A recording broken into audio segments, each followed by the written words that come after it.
Good evening all, and welcome. I just wanted to let you know about this amazing new game from the makers of Angry Birds called Small Town Murders.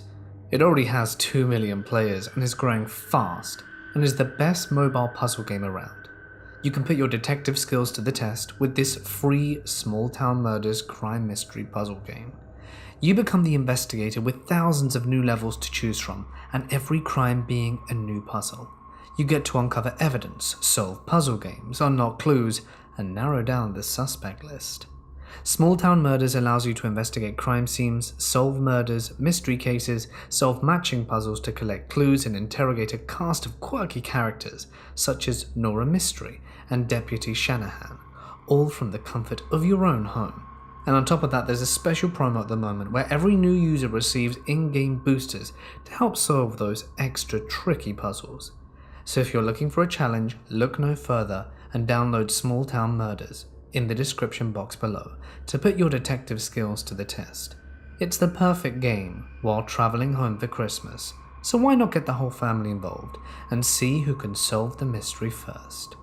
But for now, it's time to get comfortable and let the darkness take control.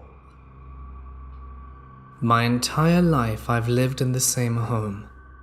My grandfather built it in the 70s, and my mum remodeled it while she was pregnant with me. It's in Southern California in a slow and mellow beach community, founded in the 50s, so there's not a lot of paranormal stuff happening. The only peculiar thing while growing up was the man that whistled outside my bedroom window every night at exactly 7:43 p.m. I never thought anything of it, and by the time I was in middle school, I basically used it to keep time. The whistle itself sounds like a man calling to a dog. A short and happy sort of sound. He whistled the same sound every night, at the same time. It even stayed the same during daylight savings time. One night, my mum was in my room with me. Not a common occurrence, as she had her own problems and we didn't see each other often, even when I was younger. I heard the whistle and promptly got up to brush my teeth and wash my face like I did every night, and my mum reacted kind of odd. In retrospect, I can understand why. She was in the middle of saying something and I just walked out of the room. She followed me and asked why I was getting ready for bed this early. Great parenting, Mum. And I just said, I heard the whistle. I'm not going to sleep yet, but it's time for me to get ready at least. I was young, and that's how my mum tells it. She has a terrible memory, but she said that that's the one thing that she can quote verbatim besides the Pledge of Allegiance because it was so unsettling. She hasn't heard any whistle. She didn't want to say anything, so she listened at the exact same time next night. She still heard nothing, but she saw me walk to the bedroom and get ready for bed. She didn't tell me until I was 14, so that I wouldn't be scared. Over time, I started to whistle with the man. I would imitate it perfectly, and I knew almost instinctively when to do it. It's like when you wake up to the same time alarm, so often you wouldn't sleep in even if you wanted to. I started to do this during my senior year, so I didn't really notice when the whistling got closer. I still don't know why for sure, but I think it was because that's when I seriously started thinking about colleges. During my senior year, there was some family drama, and I had to move back in with my father for a few months, and it seemed like something was missing, but I couldn't quite put my finger on it. It wasn't the whistling itself, but the feeling of being watched that always accompanied it. I had gotten so used to it that I didn't realize how uneasy it really made me feel. After I turned 18, I moved back into the house alone. My mum got arrested, nothing crazy, don't worry, and she was gone for 4 months and wanted me to stay and watch the house. This whole thing put me off school, so I spent most of my time either working or focusing on getting my GED. This is when things got weird. I never thought of the man as a bad spirit in any sense. I had almost come to see him as a guardian angel. I made up a name for him, Gregory, and his dog, was socks. It was about January of this year, freshly 19, with a GED and big dreams of college, that I realized just how sinister things were. Only I could hear the whistle. The amount of sleepovers I had, where I was the one getting ready for bed too early, definitely proves it. It was only outside my window. If I were at any other spot in the house, I wouldn't hear it. It had slowly moved closer to the window over the years as well. I used to be on the street, before I realized it had crossed the grassy slope from the sidewalk to the brick foundation that my house sat on. The night I applied for my new college, I got in, and I'm transferring in next fall, I heard a tap. I've got some crappy friends and thick blinds, so I went over and swung them open fast to spook whatever arsehat tried to spook me. But I saw nothing. It was getting dark, and the sunset over the ocean was bright red. Unusual, but nothing alarmed me. But what I saw in the sunset definitely terrified me. There he was, his head cocked and just staring out from the outside wall beside my large front-to-ceiling window. Only for a moment. It was almost like when something flashes on a screen for 1/10 of a second, and you kinda remember it, but you didn't have enough time to really process it. The face was pale, and his eyes were thin with age, but still intense. He had no facial hair. His eyebrows were thick and wiry, and when I blinked, I saw him like a brand on the back of my lids. I was shaken. The encounter felt like a warning. Why, on God's green earth, would the man that has been alongside me for so long try to hurt me? I almost felt betrayed. He had become the one constant, but now when I look back on what I perceived to be a comforting caregiver, I am only met with an uneasy stomach and the beginnings of a headache. This was just the beginning. Every night he tapped on my window, and every night I jumped. I was still living alone and didn't want to call anyone about it. I was crazy, absolutely batshit bonkers, and I knew it. I felt isolated and alone, unable to go anywhere but the place I feared most. My friends had either moved away for college or were staying with their parents, so I couldn't ask them for help, or my family would lock me up. There's been a history of bipolar disorder in my family, and they shunned her for it. If it came forwards about talking about a ghost man that I named Gregory and his dog at my window, they'd laugh. It seems funny from an outsider's perspective, really. I started taking the graveyard shift and doing night classes that cost me more than they were worth. I stopped having friends over because of course they were going to hang at my place, where there was never anyone to bother our hooligan asses. I was so lonely for about 2 months. I started having panic attacks when I would look outside at work to see the sun setting. One particular night, it was so bad that my boss called after my concerned co-worker contacted her and said that I needed to go home. It was the last thing I wanted, but this fear was making me physically sick, so I decided to grow some balls and stand in front of my open window at 7:43 exactly. I stood there with chills up my back and waited. After moments of tense, staticky silence, I turned to look at the clock in confusion. It was 7:45. There was nothing. No whistling, no tapping, and definitely no face. I felt triumphant. I was almost cocky when I really did nothing. I felt like I had conquered Gregory and Socks. Just as I was coming down from victory high, I heard what sounded like long nails on my hardwood floor. It almost sounded like my dogs, but I had put them in the backyard to do their business, and neither of them were big enough to make that almost galloping sound. I couldn't see anything with my eyes, but I felt the fear of an animal running towards me at full speed, the hesitation between a heartbeat. I had nowhere to run, but I knew I had to do something. I could feel the ominous and dreary presence of the man coming from just outside the door inside my hallway, and the threat of a feral dog I knew was in front of me but couldn't see. For a moment, Everything went quiet again, and I almost forgot how to breathe. I felt the presence leave. "I own you, Zoe." It was clear as day, and right in my ear. I could almost feel the breath rustle my hair. I broke down crying.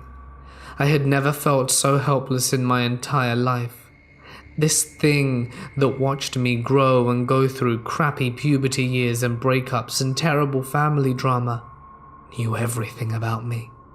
I had let this dead man dictate my life for so long. He got into my head. I rented a shitty motel room for the next few weeks with my pups. I didn't recommend putting 2 dwarf pit bulls in a hotel room. And when I finally came back, the whistling was back on the street, accompanied by the sound of paws on concrete. This story terrifies me to my core. I'm in the city that I'll call home for a few more months to meet with my leasing agent. But right now, I'm going home tomorrow and can feel that familiar sensation of what I can only describe as heartbreak and a loss of control seep back in. I don't want to go back. I found this place to share this story, and it felt like one of the few places I could ask my advice. I tried sage, and even had my deep Christian friend come over and say prayers at my doorway. I guess that's a thing. I don't know. Please, I need help. This isn't a lie, and it's not a story. I am terrified to go home to that empty house. But I'm saving for an apartment and travel expenses and tuition, so I can't go to a motel. I really and genuinely don't know what to do. Anything will be helpful. I'm moving in January, but Gregory got so close to me, and I have heard that in order to hear something that clearly is from the dead, means that he is strong. My mother and stepfather bought a house in a 70s-era suburb in the late 90s. I was about 13 at the time and already having a lot of issues with depression. Typical teenager stuff. Things were tense between my older brother and my stepdad, and I wasn't having the best time with parents in general either. So we moved into this house. It seemed fine. I had already had some unexplained experiences prior to this in other houses we lived in for as far back as I can remember, and I was looking forward to perhaps not having to deal with that again. Oh man, it did not go down like that. The first thing I remember was one night around 5 or 6. My parents hadn't come home from work yet. It was dark out already, being winter in Canada, and I was sitting in the living room on the main floor and started hearing muffled voices talking. It sounded like an old man and a little girl having a conversation. I could hear the gravelly tone of his voice and the high-pitched sing-song quality of hers. But as usual in these stories, I couldn't tell what exactly they were saying. I walked to the basement stairs and leaned over the railing to see what was going on. Where was it coming from? It was definitely from down there, where the dark, creepy laundry and storage room was. "Hello?" I yelled down. The voices ceased immediately. Good enough. I had no interest to investigate. It happened a few more times, only when I was alone at night. This didn't really scare me. It could be worse, right? So yeah, it got worse. As my mental health started slipping further into depression land, my experiences became interesting. More than once, I would hear extremely loud pounding in the laundry room. It sounded like someone was throwing haymakers at the washing machine, trying to punch a hole through it. Just that hollow, metallic bang, bang, bang, over and over again. The first time it happened, it scared the cap out of me. I'm not easily startled, but it was so loud and so intense that I had to go check. The terrific pounding didn't stop until I made it down the basement stairs and stood in the doorway of the laundry room. Then it stopped immediately. I turned on the light, checked the laundry machine, and they were empty and not running. I even called my mum to ask about it. She said no one was doing laundry and it was probably nothing. The second time it happened, again I was alone. I ran down to check. This time, I was gonna figure it out. Nope, same story. It stopped as soon as I got to the door. The sound was violent and extremely loud, and I was not impressed. So I told it to shut the hell up and went back upstairs. It didn't happen again after that. So awesome. I sure told it, right? No. I was talking on the cordless phone to one of my friends. We had been chatting for about a half hour when all of a sudden this loud static noise cuts off the conversation, and a guttural voice sounded like it was gargling and talking unintelligibly for about 10 seconds, with loud static accompanying the whole time. Then it cut out, and I was back with my friend. She immediately asked, "What the hell was that?" And I nearly crapped myself. I didn't think she would hear it on her end, but she absolutely did, and described it to me before I said anything to her. So that's cool. Right on. No biggie. One night she came over to sleep. Because my parents were out of town, and because of my crippling depression, they didn't trust me by myself. So they greenlit her for staying over. Everything was normal until next morning. She slept on the couch in the living room, and I slept in my bed. I got up to go to the bathroom when I woke up that morning. When I finished and came out, I went into my room to change. On my dresser, one of my candles was lit. My friend was still sleeping on the couch, and she was not the type to play pranks. I wasn't scared about ghosts at that point. I was just pissed that something started a fire. That's just dangerous, and no one would believe me if I said I didn't do it. So I was miffed. I told whatever it was that it can't be starting fires, house rules, and it never happened again. Many times I would be laying in bed at night, staring into the dark, not able to sleep. The dark plays tricks, I know this, but this was still a little weird to me. I heard shuffling in my closet, like someone was going through a box of my stuff. The closet door was open, and I was looking in. It was dark, but I could see something on the top shelf moving. I turn on the light, and there's nothing. This occurrence kept happening at least once every week. I once woke up in the middle of the night freezing. My blankets were down by my feet, which in itself isn't that unusual. So I just grab and pull it up, but it didn't work. I yanked hard on them, and it felt like the blanket was caught perhaps. I used all my strength to pull the goddamn blanket and it wouldn't budge. At that point I got scared and decided to go back to sleep without the blanket. I didn't open my eyes during the entire ordeal, and I didn't want to. After that night, I felt my blanket slowly being pulled off me a few times, and I snatched it right back as soon as it started. Not today, asshole. So many times in the night I would wake up startled and see someone standing at the end of my bed. Whoever it was had long hair, I assume, as the head, neck and shoulders weren't defined, but it sure was male. He was huge, 6'4" and beefy. I could only ever see the silhouette, but it was always the same one. Once I watched it rise like it was coming out of the floor. That was interesting. I just rolled over and closed my eyes. Whatever, dude, creep away, I'm tired. It wasn't just the house either. It felt like it was the entire neighborhood that was a little touched. I'd go on walks at night to stabilize myself and keep myself out of trouble, but also to smoke weed and cigarettes, or drink. So I'm walking down a cement path that goes behind people's houses, like a dog walking path.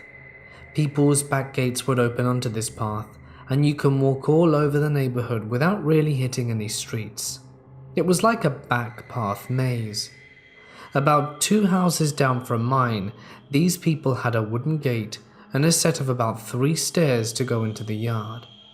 I'd sit on those stairs a lot and just smoke and chill, trying to center myself mentally. One night, I was going to sit on them as normal, and I got close enough to see. It looked like there was a 2-year-old sitting on the stairs. I got weirded out, because what the hell is a kid at that age doing alone outside at this time of night? I got closer and noticed that this kid didn't have a friggin' head. I could see him sitting there, his hands on his lap, overall striped shirt, and nothing above his neck. He was solid like a real person, and I could see the neck meat where it looked like his head was severed. No blood though, so I kept walking. There were parks within stumbling distance of my house that all connected to each other. The first park had a playground, the next one it connected to had an elementary school, and the third was just trees and grass. So I'm walking home at 11 p.m. Snow on the ground at -20 Celsius. Low clouds, so the light of the city reflected back and illuminated everything better than a full moon ever could. It was damn near daylight out there, and I could see from one end of the park to the other. At the furthest end, I saw a black form moving quickly. I figured it was a cat or rabbit or something, and then a second, and then a third. I started getting worried it was coyotes. They moved fast and were definitely running. They crossed back and forth and began heading in my direction. They crossed over each other as they got closer, and over the span of about 10 seconds, they had gotten about halfway to me. Then they disappeared. At first, I thought maybe they dove under some new snow, or something like that. But the entire time I didn't hear a sound, no paw on crunchy snow, no animal calls, nothing. After that, I started getting a really bad feeling any time I even looked into the park from the street. Fast forward to when I was 23, and had to move back there after screwing up my life. I ended up having to stay in the bedroom in the basement, as they had converted my old room into a study. I'm sitting at my desk reading, when I hear something rustling in my closet. Ah, memories. It seriously sounded like there was a raccoon tossing things looking for food. So I get up and turn on the light. The noise persists, which confused me, as I'm used to things stopping when I take notice. So I go into the closet and start hauling everything out, convinced I was going to find a mouse or something. The entire time I searched that closet, these noises continued, and after hauling the last thing out and scouring for signs of poop or holes, the noises finally stopped. I have many other stories about places I've lived in, but these have been some of the more intense.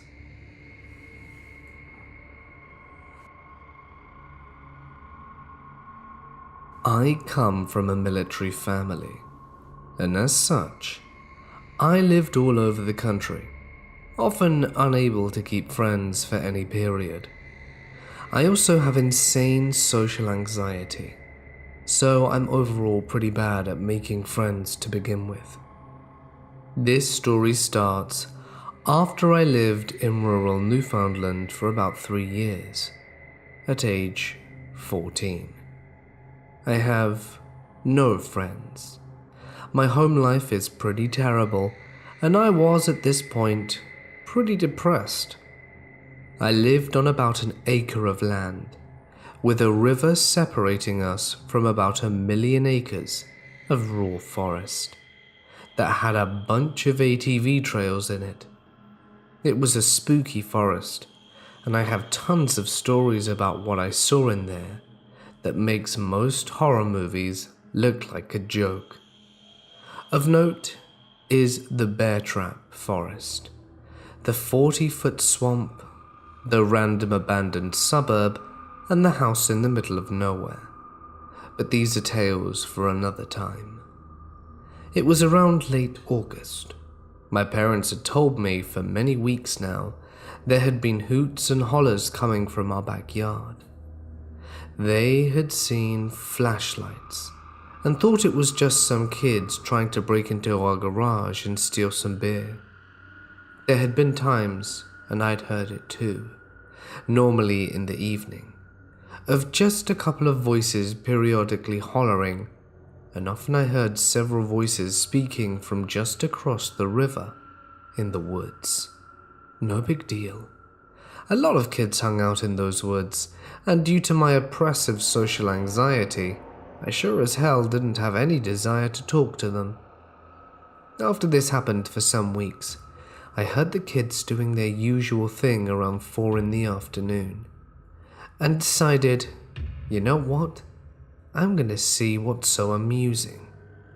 So I ventured into the woods, and go maybe about 300 feet in an ATV trail my neighbor used, and I met one of them. I'm going to use their names, as it will give some context. The kid I met was called Jack. He was a year or two younger than me, about a foot shorter and wearing some really out-of-date clothes. He seemed kind of surprised to meet me, but we said our hellos. I said I had heard them for a while now, and came to see what was happening. Jack got super pumped, and insisted I follow him to his friend's project. So I follow the guy, and am taken into an area that is pretty clear-cut, in a dense path of woods. I knew this area. I hung out in the woods alone a lot, and explored, and this was brand new. There were 2 other kids there, one my age named Elvis, and another older kid by about 2 years called Louis. They said they were working on a treehouse/fort, and wondered if I would be interested in helping. I of course said yes. I had never been asked to hang out with anyone, and they showed me around. Now, I need to discuss these kids' clothes. When I say out of style, I'm talking early 80s miserable fashion. Neon colors, one kid had shoulder pads, and was a mess. They wore big rubber boots, and the kids looked, I want to say, new, like they had no signs of pimples. Their hair was immaculate, their clothes crisp as hell. I had just assumed they were hand-me-downs from their parents or something, as they stated that they were all friends, not brothers. So these kids were nice to me, and I mean really nice. I never really got to know them. They never wanted to talk about their home life, but that isn't surprising where I lived. We used hatchets, saws, ropes, and nails to make a pretty solid fort. Had about 8-foot walls made of birch trees, and we made a table to sit at. A lookout post in the biggest tree that we could find. The place was about the size of a 1-bedroom apartment, and we were all pretty proud. One day, we were sitting at the table, talking about our favorite trees or something, and I asked Elvis why I'd never seen him around before. If he lived near me, he had to go to my school. It was one of 2 schools in the town, and no way he lived in the catchment area of the other one. He insisted he did, and wondered why he'd never met me either. We didn't know the same classmates, same people, and could barely agree on teachers. But whatever. These kids talked to me, and that was enough. So about 2 weeks after meeting them and building this fort, on one of these days I said I needed to go home and get something to eat. I asked if they wanted something too, as this was basically my backyard and my parents always made way too much food. They became downright hostile. Not over the food, they just refused to cross the river, adamantly. Louis came up with the story about how crossing a stranger's river is bad luck, but I sure wasn't pushing the issue. I asked if they wanted something, and they said yes, and I brought back a pie that we could all eat. They apologized about getting angry, said they were just very superstitious, and I thought nothing more of it. We had a good rest of the day planning to invade the woods looking for some thick pine trees. Cut to about a week later. I had went to the fort and we did our thing, but today the kids looked haggard. Jack was particularly bad. He looked like he had just gotten the beat down of his life while catching pneumonia 3 times over. I asked if he was okay.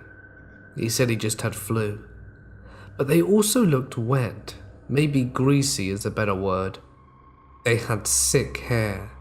Their skin was all shiny and clammy, and their clothes looked like arse. I wasn't shocked.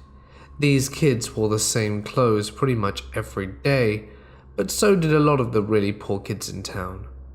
We played around for an hour or so before they left, with Louis saying he would see me tomorrow, as Jack and Elvis walked away coughing like they'd smoked a pack a day. I had told my parents about these kids. They thought they were weird, but a kid with no friends just found 3, so don't ask questions. The nighttime hollering had stopped at this point, and we never did see the flashlights again. So the next day I went back with a hatchet, a bag of nails in hand, as the plan was that we were going to give the lookout a roof. When I come to the fort, the place is wrecked. The walls had been torn down. The table was in half, and the lookout had maybe 1 or 2 pieces left to it. Most notably, everything was rotting, like it had been sitting there for decades, rotting. The table was basically nothing, and I could see growth in what had been our floor. Solid, half-tree growth. My only thought was, what the hell? And I rationalized that maybe someone found out about the fort and wrecked it. So I waited for the kids to come. Next day, and the next day, and the day after that. I waited a week but never did see those kids again. I was pretty dejected, and eventually I stopped trying to wait for them. I wanted to look for them, but they had never shown me or told me where they lived, other than up the hill. My parents noticed and asked me why I wasn't hanging out with the kids anymore. I told them what was happening, and they dismissed it and just insisted that they probably didn't want to be my friend, that I didn't need them. I was sad for a good while after that. Cut to today. I'm 29, and telling my wife about these kids I used to hang out with. And this time, we made a call forward. I explain how they look, how they acted, and it's overall a pretty good memory with a sad ending. My wife looks at me wide-eyed and said, "You hang out with a bunch of spooky ghost kids." I find this crazy, but she says, "Did anyone else see them?" And no, they didn't. They saw a flashlight, but not the kids. They heard them, and they heard about them, but no one had ever laid an eye on them other than me. There were never any records I could find about them. No one else in the school they supposedly went to knew them, and they never showed me their house or came to mine despite my insistence. My wife said it was some spooky stuff, and that I should probably share it with all of you. What do you guys think?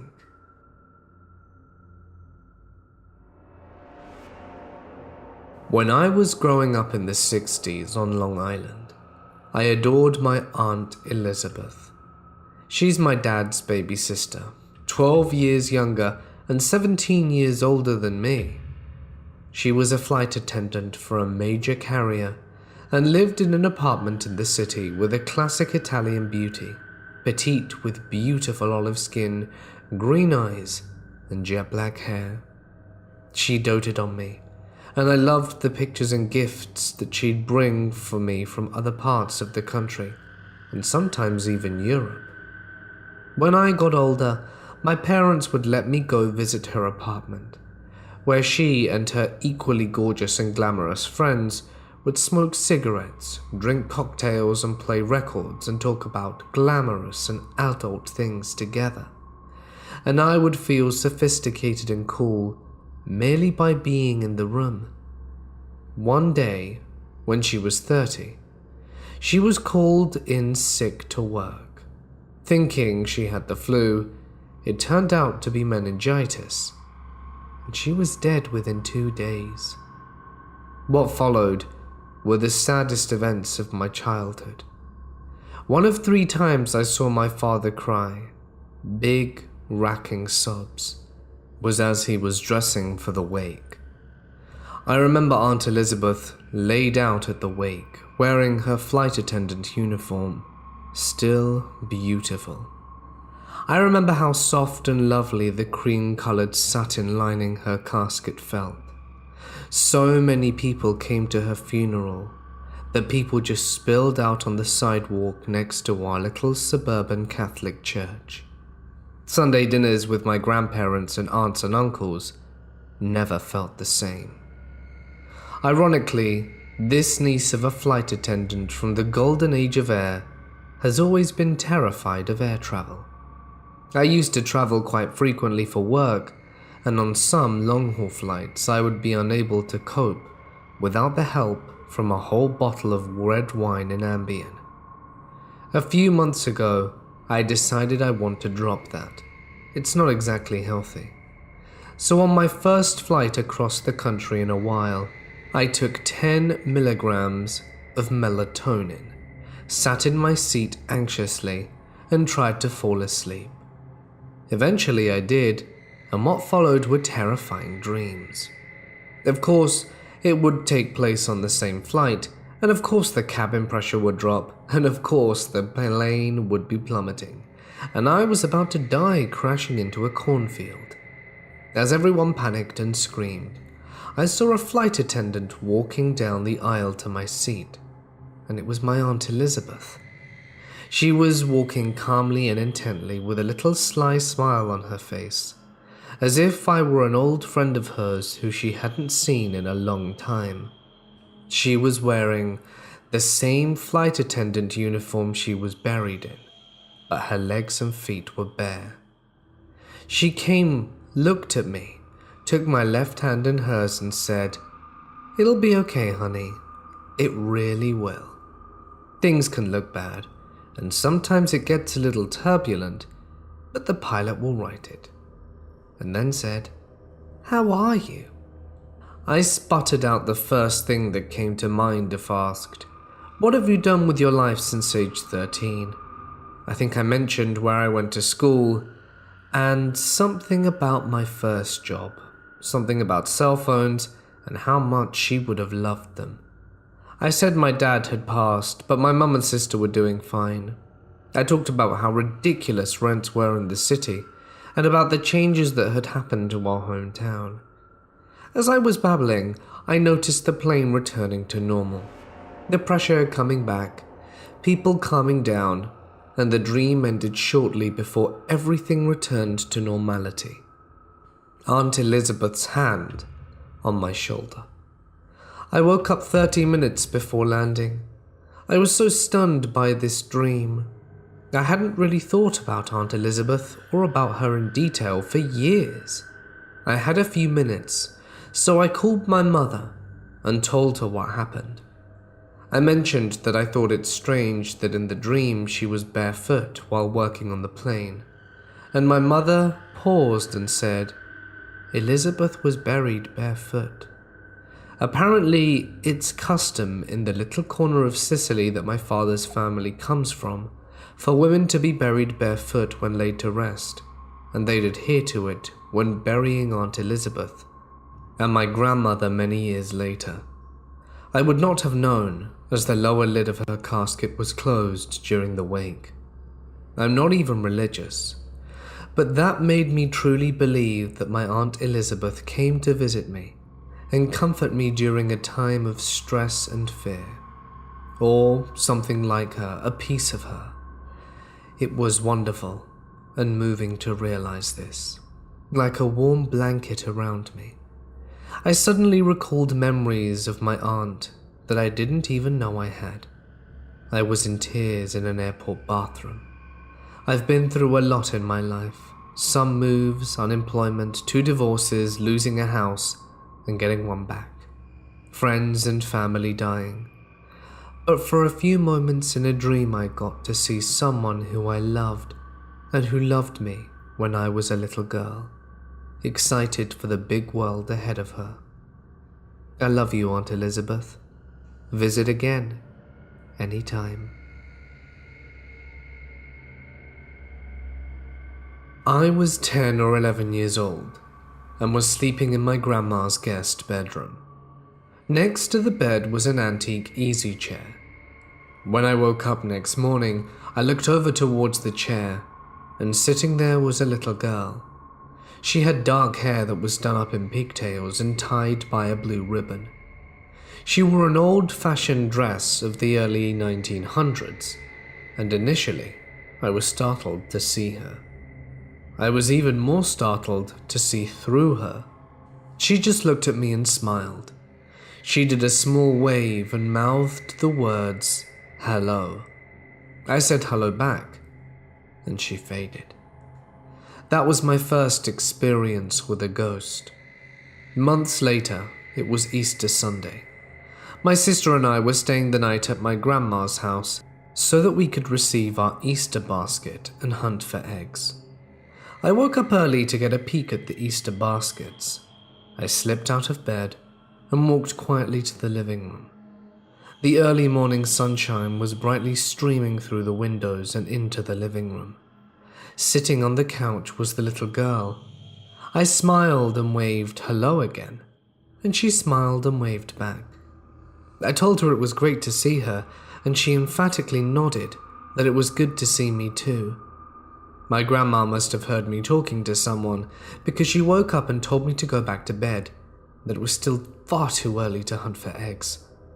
I looked at my grandmother and then back at the couch. The little girl was gone. That was the last time I saw the little girl with the blue ribbons in her hair. My grandma moved from there shortly after into a new place. However, my friend Melissa ended up moving into where my grandma lived, and she claims to have seen the little girl with the ribbons in her hair.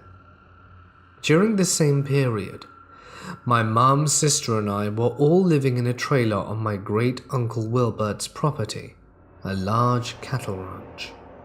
We were staying there while my dad was stationed in Okinawa, Japan. On this property in the mid-80s, Uncle Wilbert had built a 2-story building. Everybody called it the tower. Windows faced each direction on the top floor. The largest one faced towards Highway 99. Wilbert believed that you could learn much from observing the 99. In the evening, he would often go up to the tower, watch TV, and keep watch over the cattle. In the lower portion of the tower is where my family kept our clothes and food. One night, Mum had instructed my sister and I to go to the bottom of the tower to pick out our breakfast for the next morning. Trisha was in the middle of doing something, so I offered to grab breakfast for her. I entered the bottom floor of the tower, chose a handful of Pop-Tarts, and above me I could hear the TV, so I assumed Uncle Wilbert was up in the tower. I stepped out the bottom half and looked up towards the large window to see if Wilbert was there. The TV was, but Wilbert wasn't in the tower. Instead, there was a family. A mother, father, little girl and boy. I thought that it was strange they were up there as Wilbert hardly ever had visitors. Another strange thing was that they weren't watching a TV.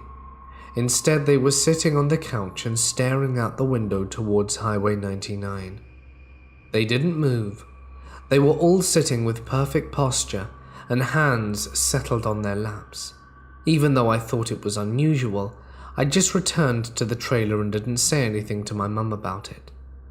The next day, I asked Uncle Wilbert who his guests were, and he looks at me with a confused look on his face. He hadn't had any guests last night, and nobody by that description Who were those people? A few months after that, I had gone down to the bottom of the tower again to grab my breakfast for the next morning.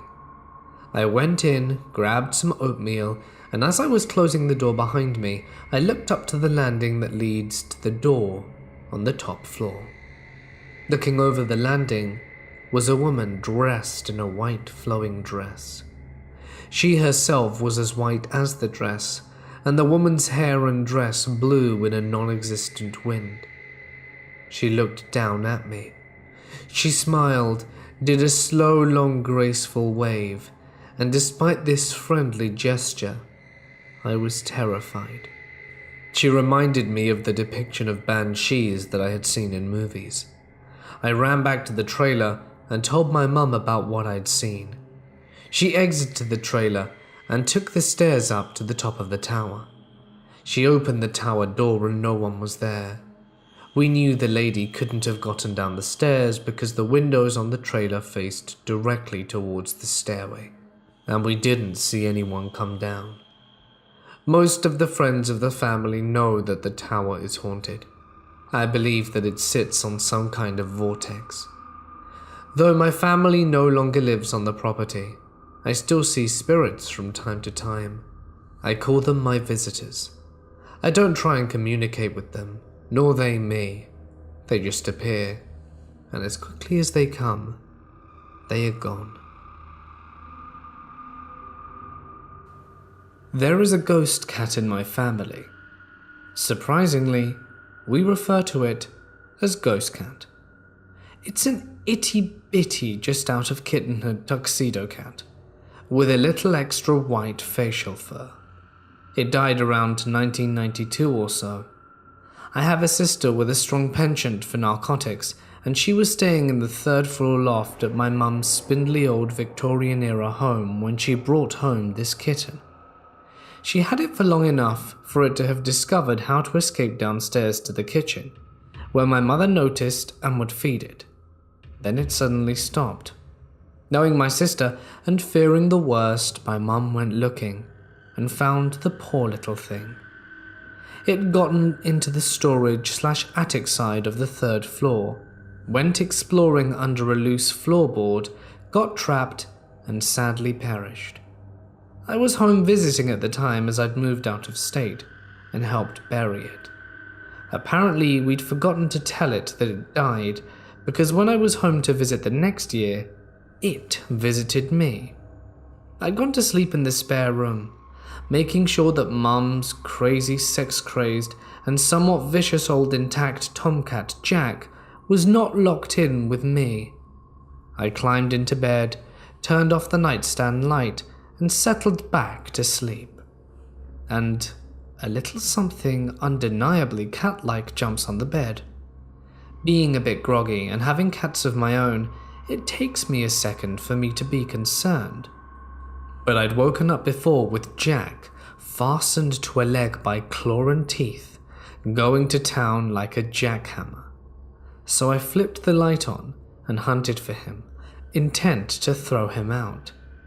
No cat. Off with the light, back under the covers.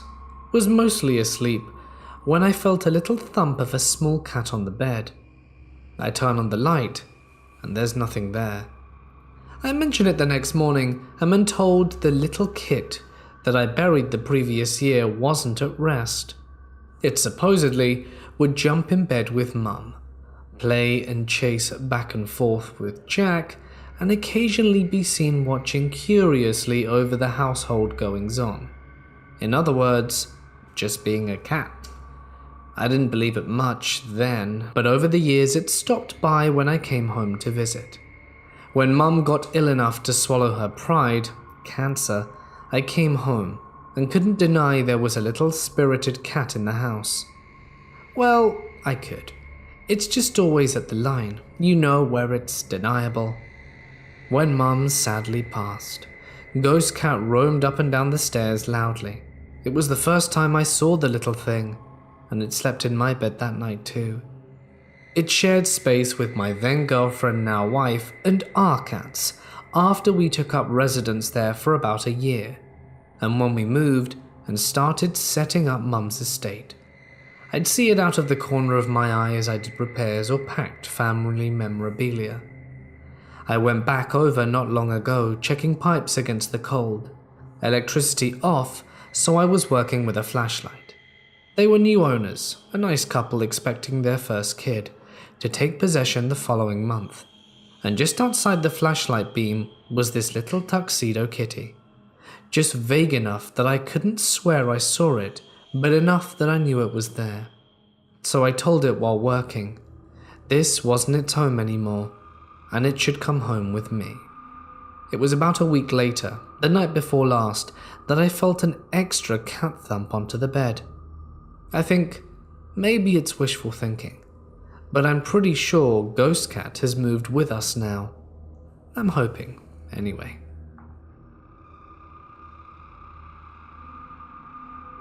Last night, I went to go spend the night at my girlfriend's apartment.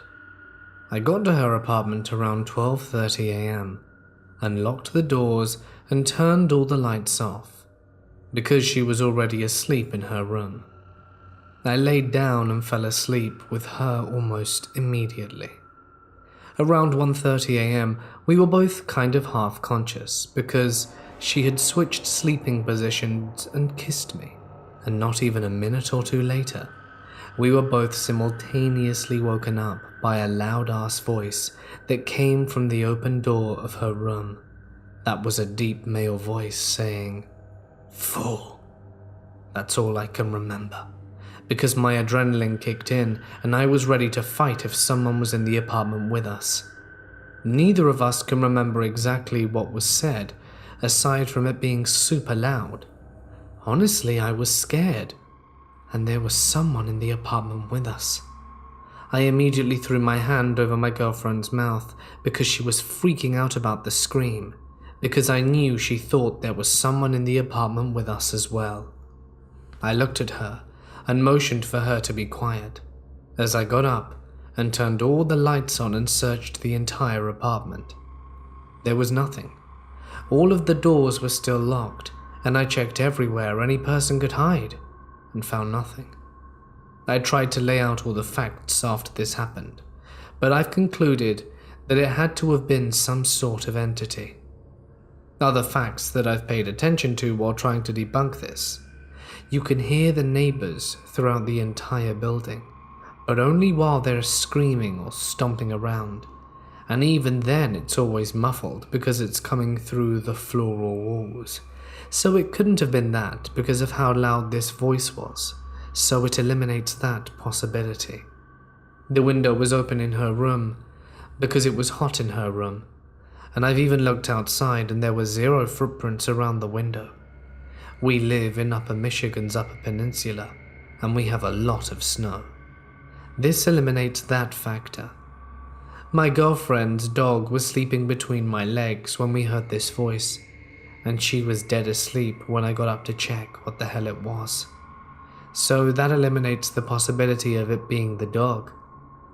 We've both been pretty bewildered by this encounter.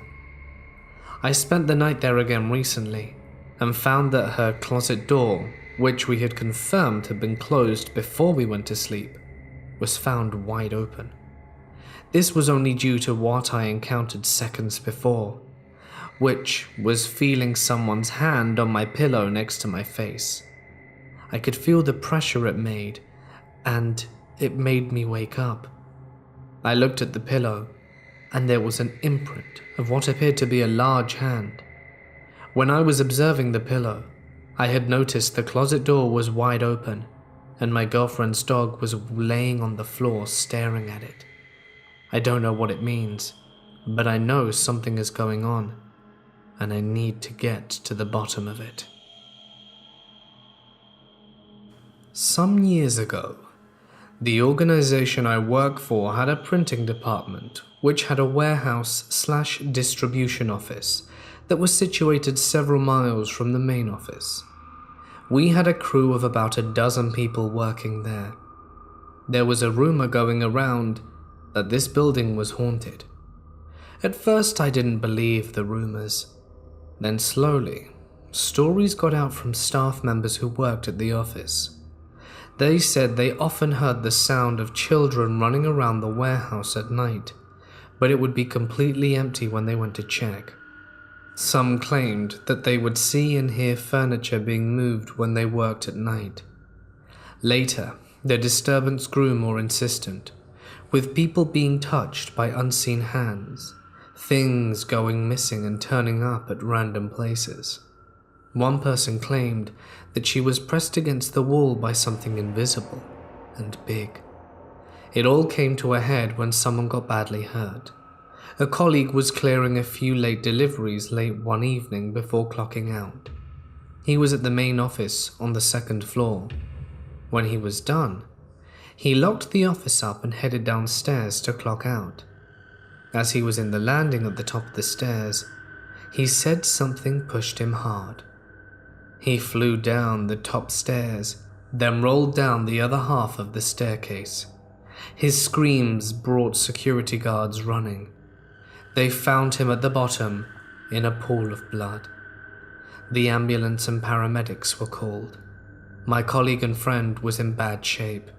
He had a cracked skull, a broken arm, a broken leg, a massive concussion, and was bleeding from his head. He was unconscious. They carefully got him into the ambulance and took him into the emergency room.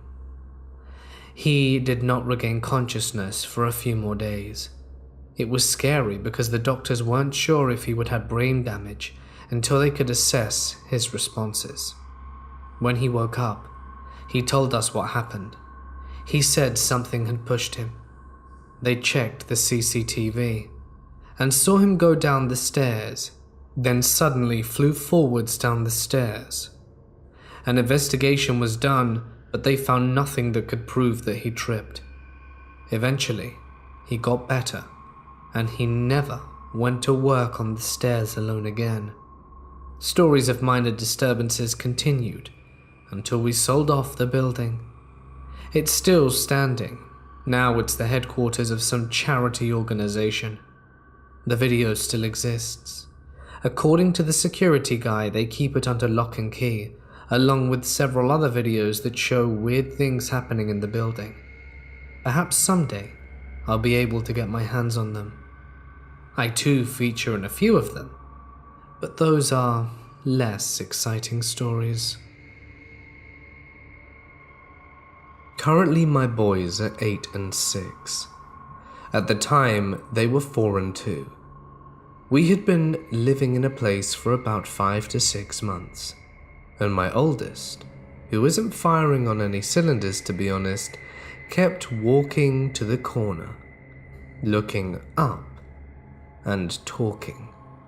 He was still doing a lot of babbling until he was almost 6, and then after a few times he walked over, grabbed his younger brother by the hand, walked him to the corner, and he also looked up, started talking, and they were both smiling and giggling, like an adult was interacting with them.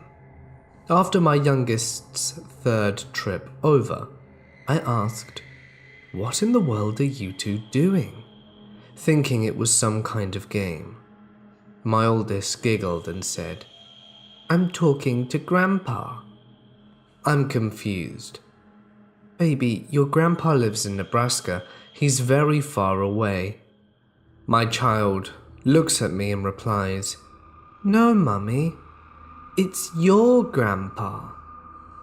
As I said, my oldest was still doing a lot of babbling, so for him to suddenly speak so clearly and in a complete coherent thought was very unnerving. I look at the corner. Both my boys are talking and showing toys up to the corner. I watch for a few minutes. This all happened over a grand total of about half hour. "Babies, come watch your movie so Mum can finish dinner," because little ones have zero logic. The younger one waddles over and sits down. The eldest picks up the toys that had accumulated in the corner and put them away and sat next to his brother. I start dinner and I keep looking at the corner. Shot in the dark. "Thanks, Grandpa." The door in the corner fell open like someone walked through it, and there was a heightened feeling in the room afterwards. That night, I had a dream of my childhood home, and on the path back to the woods there was a small building, granite like a mausoleum, but was little more than an awning. One wall that held a door, 4 pillars, and a bench swing. I walked to it and lit an incense and sat on the swing and started rocking, staring at the ground. Then, there they were, those old ratty sneakers. My grandpa was sitting next to me with that smile, sitting on the swing. I just started talking, mostly about the boys. I told him I missed him so much that I named my oldest after him. He just sat and listened with that smile on his face. After a while, we both stood up. I hugged him and told him I hadn't told him everything yet. Then my name was called from somewhere. I looked around, didn't see anyone, but I looked back and he was gone. I yanked the door open, and it went into this vertical shaft, endless in both directions, completely lined with doors. I woke up crying amidst a panic attack. My grandfather died in about 2005, my grandmother in 2008, and my son was born in 2010, just 1 week shy of my grandfather's birthday, which happened to be the day the doctor scheduled me to originally be induced. My father's dad was a dog trainer. He had a huge room where he would train golden retrievers. One day he sent my father a golden overseas, as he lived across the country. When he got him, he was overjoyed. He was a beautiful boy and would prance around and love to play in the water. One thing he'd do was chew the legs of tables and other furniture, so my dad called him Chewy. Many people assumed he was named after Chewbacca, but this simply wasn't the case. When my parents adopted me, this dog was my companion. In pictures, I can see how protective he actually was. He was a really great dog in general. He loved the snow, and he was family. That's when we got the devastating news that he had heart disease and would last no more than a few years. Those years were golden. We did everything for his needs, and then he was gone. Now, this experience happened last night, and I will never forget it. Right now, I'm 17 and was adopted at the age of 2. It was probably midnight. I put my dog into my room, and I walk out into the hall, and when I turned, I could see an outline of Chewy. I could see his big black eyes, and his fur was as golden as could be. He was smiling, as any golden retriever would do, and I felt an overwhelming sense of joy and happiness, and I just smiled before walking into my room. Now, before this even happened, I always had a feeling he was laying in my room, even though my dog of right now, Baxter, was as well. When I first got my new dog, he would always look into the corner where Chewy used to lay, and from then on, I knew that Chewy would always be with me. I've had plenty of weird and unexplainable experiences, but this one is the only one that I find difficult putting into words. When I was around 6, I remember whenever I found myself alone, I used to see a man in my house always behind me, in corners, behind the sofa I was sitting on. This happened for years. This thing was very human-like. There was not a faded or blurred line, and this thing would always be wearing the same clothes when I saw it. I would catch glimpses of it, and as soon as I turned around it would be gone, as if nothing were there. I remember as a child it didn't scare me as much as it should have, but I was always super cautious and uneasy. It never made me run crying to my parents though. What is weird is that at this time I recognized the man. In my head, the man was my uncle/family friend who I thought was very much alive. So everything I saw, I put down to my imagination. A few years go by and I kept on seeing this.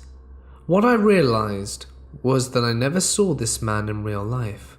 There were no pictures of him, never any meeting with families. So how could I possibly have this feeling that I knew him? How could my brain invent this character and backstory for him? I was asking around for this unidentified uncle, and it seems he never really existed. I looked at the family photos of the family who I thought were his, and nothing. Unfortunately, my father passed a few years ago, and since I've been trying to find photos of him, I came across a photo of my dad and his dad, my grandfather, who I'd never met. And the man I used to see looks a lot like him, but not an 100% match. My memories have obviously faded because of how long ago it was, but I know it's only in resemblance and not who I used to see as a child. A few years ago, this happened to a friend. He was on vacation at his grandfather's place in a rural area, basically the middle of nowhere, with the closest neighbor being kilometers away from them. Like with any countryside building, there is no proper plumbing in the house, so the restroom was just outside. It was about 3 a.m., the night pitch black, when my friend decided to go to the restroom. Using his torch on his phone, he made his way to find it, did his thing, and right before leaving he took a photo. He had opened the restroom door ajar to take a snap on Snapchat of all the darkness surrounding him. The idea was to show all the friends how brave he was in the dark alone. He almost dropped his phone because the latter wasn't true. In the picture there was a door on the left with the empty void just next to it. But in the dark, if you look, it seems like a couple is standing facing the camera. The man looks like he's wearing a suit, and the woman in front wearing a red dress. He was really shaken about the image he'd just taken. So, he quickly wrote, "Take a screenshot," and hit send to everyone including me, while trying to muster up the confidence to return back to his house. The explanation? We still don't really know what caused it. It may 100% be an illusion, just under the right angle. It may also be Photoshop, but he hasn't told us it was a joke in all these years. I still have it saved on my desktop, and I still get shivers whenever I see it.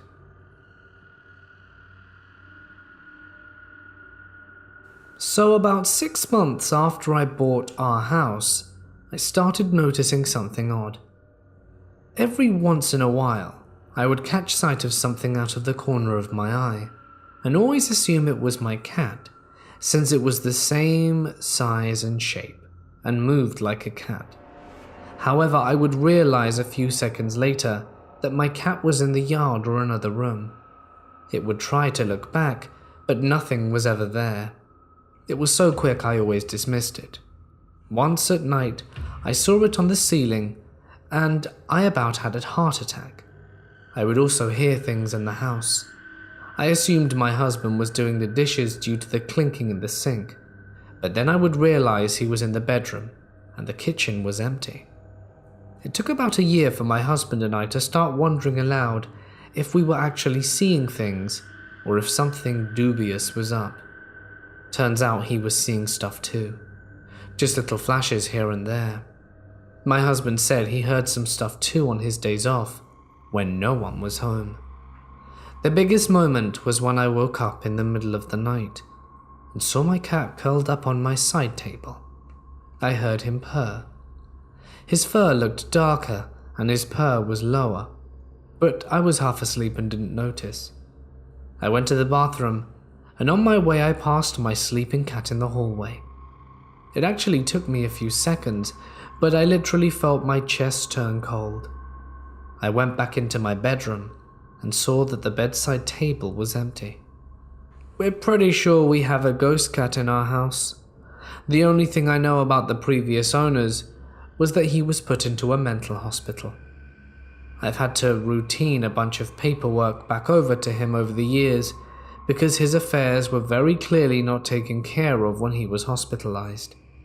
My theory is that he had a cat that got lost in the shuffle, and it's still waiting for him to come home. Me and my sister stayed at my mum's a couple of years ago, and we both had to stay in my sister's old room that she always hated. She said spooky stuff used to happen all the time when she was younger, but we just kind of shrugged it off as an overactive imagination. It's about 2 a.m., and we've pretty much talked about anything and everything when I ask if she can turn the light off, since I'm pretty tired and want to sleep. And I kid you not, about 3 minutes after the lights are off, we hear this super low rough growling, like the noise the grudge makes before she attacks. I asked like a 10-year-old, "Was that you? No, was that you? Turn the lights on, turn the lights on." Of course, the lamp falls off the dresser as she's trying to turn it on, while we're both in full panic mode. "See, I told you the room is freaky." I laughed nervously, but we slept with the light on that night. Can't even put it down to us being kids. We were in our early 20s. I had other freaky things happen in that room, but I just put it down to lucid dreams. I've always had some kind of affinity with the paranormal. When I was a teenager, I wouldn't stop writing extremely dark, creepy poetry. I have always been a loner.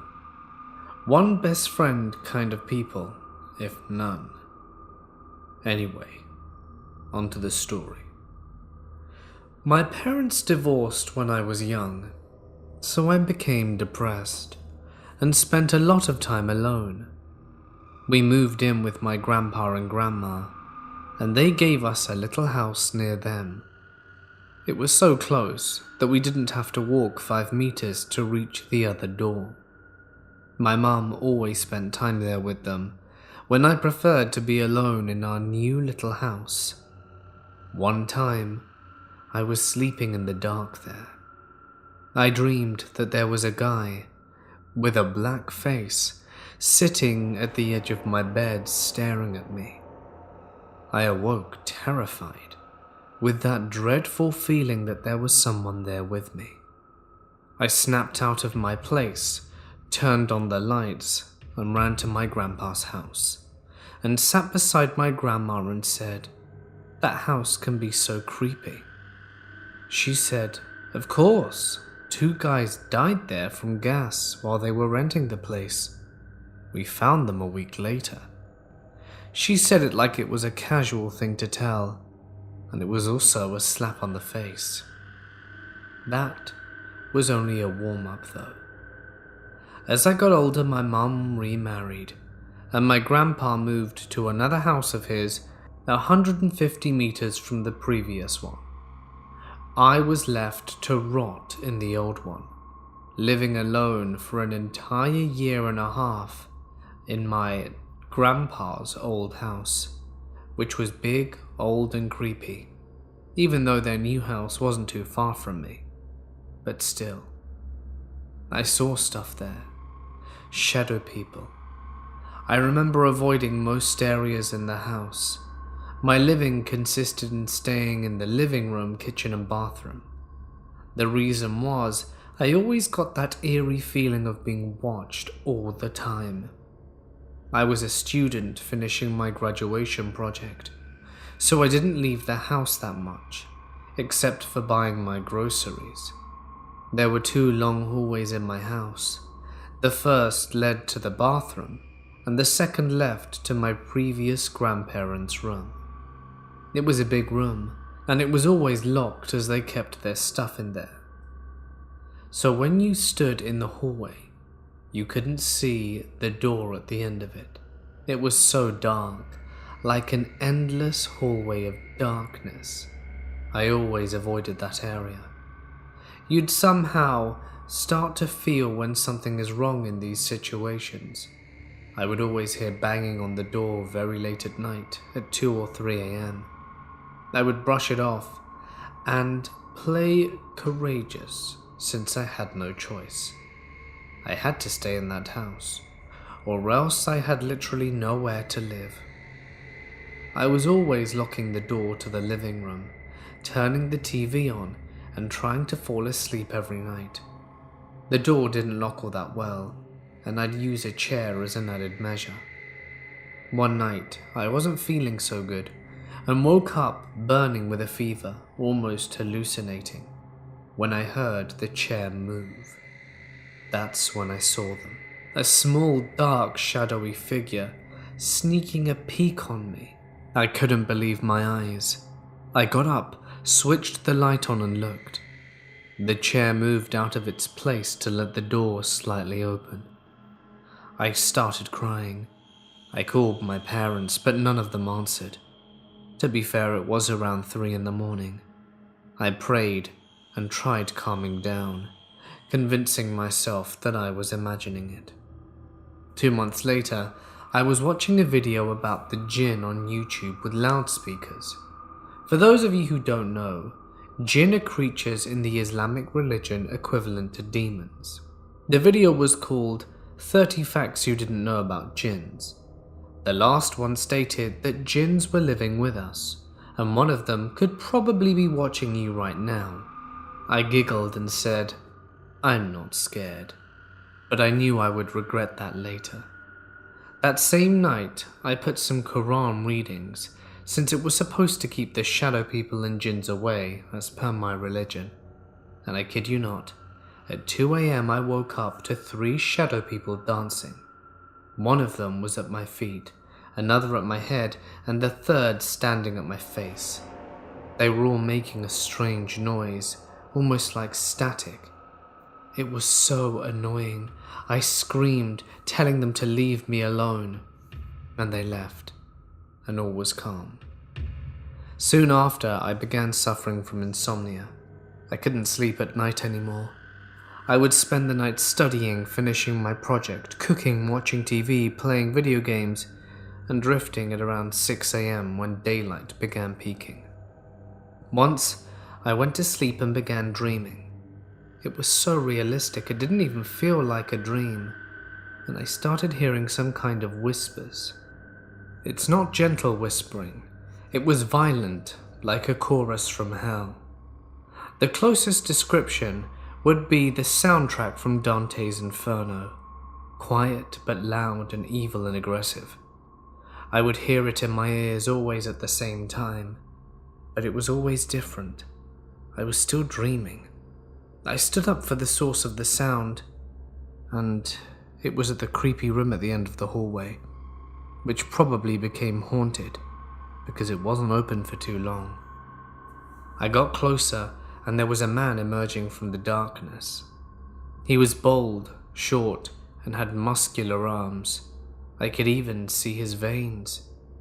He looked right through my soul while he came my way, and I started reciting prayer. At the same time, I heard my cousin screaming at the stairs of the house on my left, telling me to flee. The door was opposite to my left, so I started moving, and it was a struggle, like something was pulling me from the other way. I made it through the open door and got out, gasping for air. I thought this thing was chasing me. It's in my house, and I didn't want to go back. That's when I woke up, to the whispering in my ear once more. After a while, my grandparents came to stay for a bit. She would always sleep with the light on at night. I woke up feeling strange, and I kid you not, there was a giant little girl holding something in her left arm. She had the wildest eyes I'd ever seen whilst grinning at me. She was staring right through me, and holding a little dwarf kind of guy. He had a tail and greyish skin, and was staring at my grandma. I didn't know what to do, so just tried to go back to sleep and ignored them. On another occasion, I was sleeping and actually conversing with someone or something. I thought I was dreaming, but when I opened my eyes, I couldn't see them, but was still arguing with them. "You should let us in. You're done for anyways. Nobody wants you. Your parents left. We're the only ones that will help you now." I was afraid of them. I didn't trust them. What were they saying? They were pressuring me. I was feeling lost, desperate and alone. I opened my eyes and was crying and a mess. One other night, I dreamed that I was in a very big bedroom in a castle, and it was very fancy. The bedroom was very well decorated, and there was an old woman who looked like a cliché witch attending a funeral. She was asking me to let her in. She was very angry, and after a while of making fun of her, she left. And then another one came. This one took her place and was deaf and mute. It was a very strange dream. And after that, my grandma started sleeping in her old bedroom and accused me of running around her bed, throwing stuff at her in the middle of the night, pulling the covers off and the like. I didn't know what she was talking about, but she once woke up screaming, and we found half of her stuff burned beside her candles. No lighters, no fire source, and she left that same night. Fast forward a while. I grew up, graduated, started working and got a job out of the country. I left my current work in the Middle East, and I stay alone in a room in a local housing, and I wake up at 5 a.m. to find white fog in my face. I was covered in it. I stayed there for a while, then it turned completely black and vanished. I have no idea what it was. My dad used to work with someone who sent these pictures to him. He says that the guy was a hunter who was using cameras to see wildlife in the area, and was so freaked out by these pictures and other strange occurrences in his house that he wanted to sell his property. It was very strange. Something interesting about these pictures is that apparently there was an ATV accident in these woods and a young woman was killed. The guy living on the property who captured these pictures showed them to a friend who was one of the EMTs at the scene of the accident, and he thought the girl in the picture was dressed similarly to the one who passed away. I have absolutely no idea when this accident occurred or the specifics of the location, so again I can't be sure if this is credible information.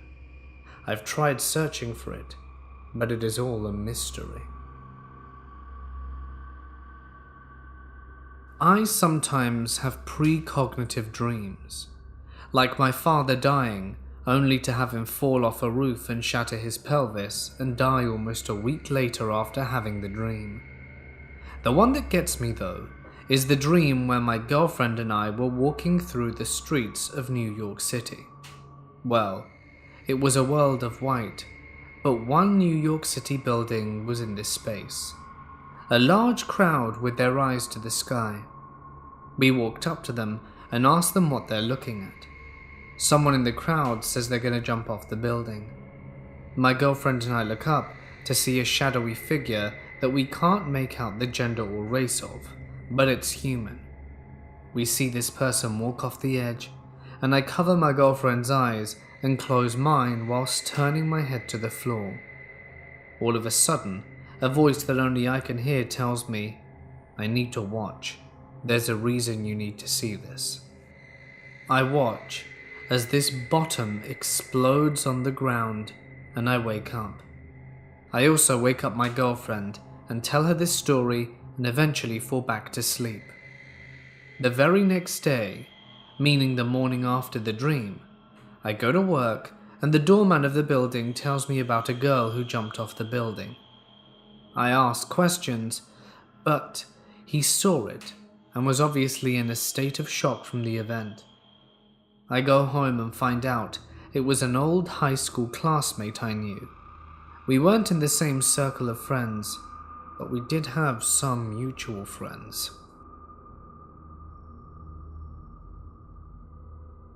It was a brand new house. My parents filed to have it built how they wanted it, and finished it in 2001. We got all moved in, and of course everything fit perfectly. After the first month is when things started happening. I was only 7 at the time. My first experience was my mum's, where she would walk out of the room and the TV would turn off, and she would come back in and it would turn on again. But with our old TV, you could hear the piercing buzzing sound shortly after it turned off. Later that week, she heard the volume turn up with one particular song. One of them was her favorite song, and that's how she picked up on it. The first sign she thought there was a ghost is when she set my 1-year-old sister on the bed while she was crying so that she could change. As she turned around, she heard a very clear female voice consoling her, claiming she specifically said, "It's okay, honey, it's all right," in a very motherly way. She passed it off as thinking what she would be saying to her if she weren't having to change. But my sister had calmed down. Then one day while in the kitchen, the TV was turning off and on again, and she got irritated and said out loud, "Okay, if there's someone in here, give me a sign." And not a second later, the cap off the milk jug screwed itself off and fell from the opposite corner to in between her feet. She freaked out and called my dad. My dad's only experience with her is when he saw some wispy shadow thing he described and said it was a girl. She would stand by him either at the foot of her bed or by his side and watch him.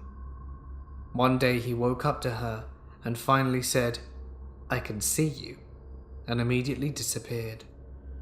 He also said sometimes he saw her walking around and would say the same thing happened when he told her that he could see her. My experience is when I pulled out the drawers to an old dresser.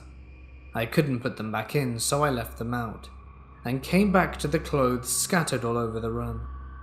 I tell my mum, she goes into my room and says out loud, "You can look, but at least put them back." Left the room, came back in later, and the clothes were put away neatly. My older sister's experience is the most interesting. She was cleaning my room because I was too young to do it properly, and I had one of those big brat doll things that could blink and shake her head and had huge feet with a yes and no on them and can talk and was my favorite toy. My sister watched it as it picked up, flew across the corner of the room and landed at a 45-degree angle on its head. Obviously, at the time, she explained it like this, and she ran screaming, and my mum comes inside, and the volume of the radio turns up when she saw she was screaming. We've done research on the piece of land we own, and no one in the neighborhood has had experiences in their house. Turns out the whole place was a Civil War plantation, and our house was in the epicenter. When I was in high school, my parents bought a good-sized house for what they paid. They were aware the house had a history, but none of us were superstitious. The history of the house was that a man had ended his life there. The people who lived in there in the early 80s had rented the basement of the house to their friend. His wife left him, and I guess the divorce was messy. He didn't die in the house, but in the driveway. He ran a hose from his exhaust into the window of his car. My parents lived in there for over 10 years. We always joked about the place being haunted. The basement in particular had a creepy feel to it. I never got the whole "feels like you're being watched" feeling before then, and haven't since, but you just got that feeling. There was always small things going on, creaky floors, breezes and stuff like that. Most were dismissible, but here's some things that stand out. My mother was reading a book in the living room late at night. Sometimes she had trouble sleeping and was going to read until she got tired. This night she was sitting there and heard a metal noise like a ting, then the clack clack clack of something hitting the floor. She turned around to see the final skid of a fork as it came to a stop beside her. 3 forks were sitting on the table across the room. She said it sounded like someone had hit the tongs and sent it flying across the room. Everyone was asleep at the time. Well, after my sister and I had moved out, my sister had a child. My parents brought an automated swing for the baby for when they visited. The swing would randomly swing on its own. It would be turned off, and it would be like someone had lightly pushed it. It happened enough that my parents would just kind of mention it lightly when it happened. They'd say, "Oh look, it's moving again," and go about their day. One night I was staying over at my parents' watching TV. It was 2 a.m. and I heard a tap tap tap. It was coming from the fireplace. The swing was about 7 feet from there for reference, and the tap was deliberate sounding, like a person or animal had done it. I shrugged it off and kept watching TV. 5 minutes later, tap tap tap. I'm intrigued now. I go to the fireplace expecting a trapped bird, but there's nothing. No taps, so I sit down, and once I pass the swing, it happens again. I have a better hearing vantage now, and it sounds like someone tapping on the mantel. I walked up to it, and when I get to it, it taps louder. Nothing was there that could have caused it, and the hair on my arm is standing on edge. I'm kind of spooked, turn around and go outside for a smoke, and the tap happens again. Instead of a third tap though, like in the other occasions, the swing swung forward like someone had pushed it with force. I have a couple of cigarettes instead of one. Finally, back when I was just out from school, before moving out, I was up late. I was in the hall when I hear my father yell, "What the hell?" I ask through the door if everything's okay. He exits the room and is white as a sheet. He said he woke up and saw 2 old ladies standing at the foot of the bed. They were just staring at him and mouthing something like talking to him. He said there was no expression on their faces and no sounds. When he yelled, they just disappeared. When I was 3 years old, my mother, father, 2 older brothers and myself moved into a 2-story house in Washington State. I remember the house was renovated and my room was on the 2nd floor, from my parents' room. When I was 4, my uncle died from liver failure in my bedroom during the night, and the next morning I woke up early to crying. I come to find out it was my grandmother crying later, but at the time I didn't know what was going on. I didn't know until I tried to go upstairs from where I had been sleeping on a guest bed during the night before. Once I walked to the 3rd step, I saw my father carrying the lifeless body of my uncle over his shoulder out the front door. I ran back to the spare bed and held my head in my hands, shocked and realizing he was gone. My mother came down after a while to try and break the news to me, and before she said a word I said, "I know, Mummy," and then we both cried. Not long after this, and until we moved out of the house when I was 17, footsteps walking down the hall could be heard coming and going to my room. So loud. My father thought it was an intruder, but when he looked, no one was there. I remember one night when I was about 10 years old. I remember seeing the outline of a man running towards me down the hall as I stood in the dining room. The outline flashed like a turn signal on a car as it got closer. The outline was a dark pink, almost like a light maroon color, and it disappeared entirely halfway down the hall, but I felt it move through me. I was so scared I froze, then sat down on a couch nearby and processed what I saw. I don't remember that night much, but I know the hallway still scared me, and I felt like I was being watched intently by something, and the feeling would go away once I crossed the threshold of my bedroom and closed the door. Over the next several years, everything slowly changed for the worse. After my uncle died, we inherited a few things from him. One of them was a flexible blanket-type game board, with one side being a backgammon board and the other being a Ouija board. The planchette came with it, and as far as I knew, no one ever used it.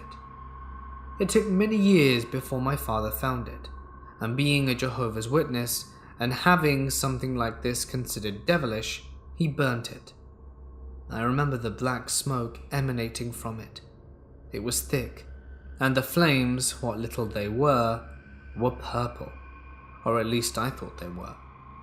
I was 8 or 9 when this happened, and even though we had our problems as a family, after that board was burnt, everything began getting worse. My father was never fully the same in the house. He was abusive and would nearly black out in rage when he and my brother would fight. I remember instinctively trying to pull my father off my brother after he knocked him on his back while in a chair during an argument. I never knew what to make of this, but when he knocked me back and he was about to hit me with a closed fist, I remember his eyes being a dark red. He stopped, his expression changed, and he stormed off into his room from that point on. And he never got that angry with my brother again, at least not as far as I know.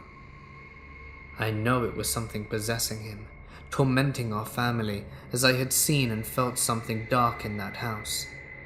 I never liked walking around that house, and the only place I felt the safest was my bedroom. My bed was my sanctuary from a lot of things. Not all the abuse, but some things that could hurt me, as my uncle haunted that room for years. I knew it was him, as his energy was always soothing to me.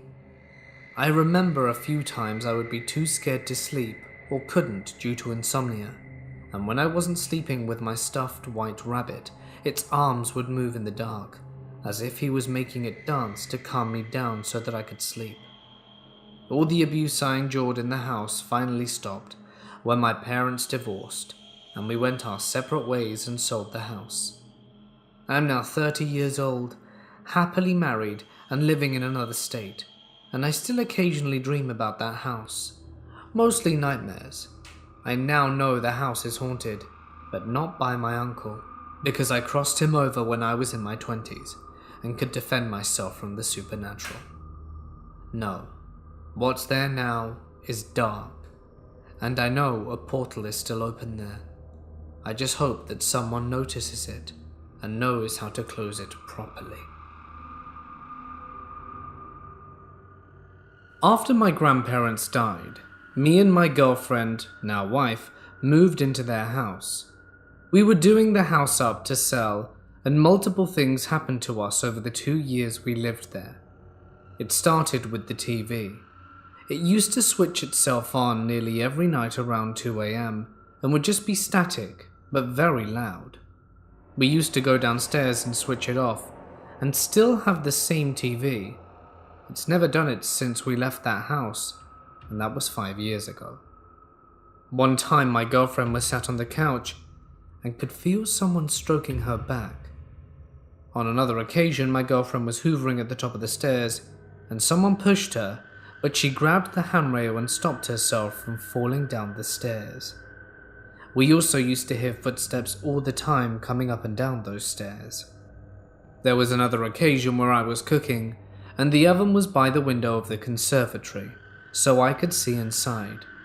The door to the conservatory was on the right-hand side of the cooker, with frosted windows. My girlfriend is chatting to me, and as I'm cooking, she freaks out and says, "Someone just walked past the door." I see through the window and just laugh at her, but she was adamant someone walked past, so I opened the door and switched the light on, and there's nothing there. Later that night, I'm locking up to go to bed in the conservatory. The cat follows. I check the back door and it's locked. I go to switch off the light, and I stop before I do. The cat's freaking out, hissing, and she runs out of the conservatory freaked out. The light blows, shatters everywhere, and it's dark. Then something barges me in the shoulder, and I get knocked back and hit my back hard into the wall. Then I'm at the door of the living room. I don't know how I got there. My girlfriend is sitting down looking at me. "Are you okay? You've gone white." Apparently I'd ran into the living room and stopped at the door, but I've no recollection of this. I told her what happened and she said, "I told you I saw something." I went into the conservatory, cleaned up, and nothing has happened since. My shoulder and back were hurting for a good week though. I told my mum what happened, as she grew up in that house, and told me multiple stories of things that she used to see, hear, and feel in that house. Yet no one else did in the family of 7 that lived there. Just my mum, me, and my girlfriend. Then my mum told me what used to happen when I was 2 or 3 in the first house I lived in. It was worse than this. Yet I have no memory of it. I live with my husband in a large house in the country. We live right next to a large field, and past that is a wheat field. We love to take our pit bulls out for runs out there. There is a street running horizontally from the field, as we do live in a very tiny subdivision out in the middle of nowhere. This happened in June or July of 2014. I was sitting on the bed talking to my mum on the phone at around 11 p.m. at night. My husband was in the study down the hall. The 2 windows in our master bedroom face outside into the backyard. Everything was normal until I heard what sounded like a plane landing in our backyard. Only it didn't sound like a plane engine in the slightest. It was so close to the windows and the ground that the house shook. It was so loud that I couldn't hear my mum clearly anymore. Well, this noise freaked my cat out, so she bolted to hide under my dresser. I told my mum to hold on as I rushed to the back door to see what in the world was making such a loud, explosive engine noise. And that's when I heard the explosion. Great. Now whatever is in the backyard exploded. I threw the door open and see nothing. Not a darn thing. And it's silent. Not a car, not a person, not a plane, nothing. I assumed that an 18-wheeler must have crashed outside. Perhaps they needed help. So I ran around into the front yard and looked up and down the horizontal road by the field looking for a crash. Nothing. All noise was gone. I looked up the street next to us as well. No one heard it. I was the lone dingbat outside at 11 p.m. I went back inside and told my mum I'd call her back, because now I'm freaked out, and I just heard World War III happen and there's no explanation from where it came from. I then asked my husband if he heard anything, and he told me he felt the house shake a bit, but he was gaming with his headphones on so didn't hear a thing. Apparently, Castile, our pit bull, didn't hear anything either. She didn't bark or stir. I hope I explained this well enough, because I'd really like to know what I heard. The noises had to have come from somewhere, right? I don't understand how our neighbors behind us didn't come barreling out of their house looking around for the noises like I did. Any insight would be appreciated.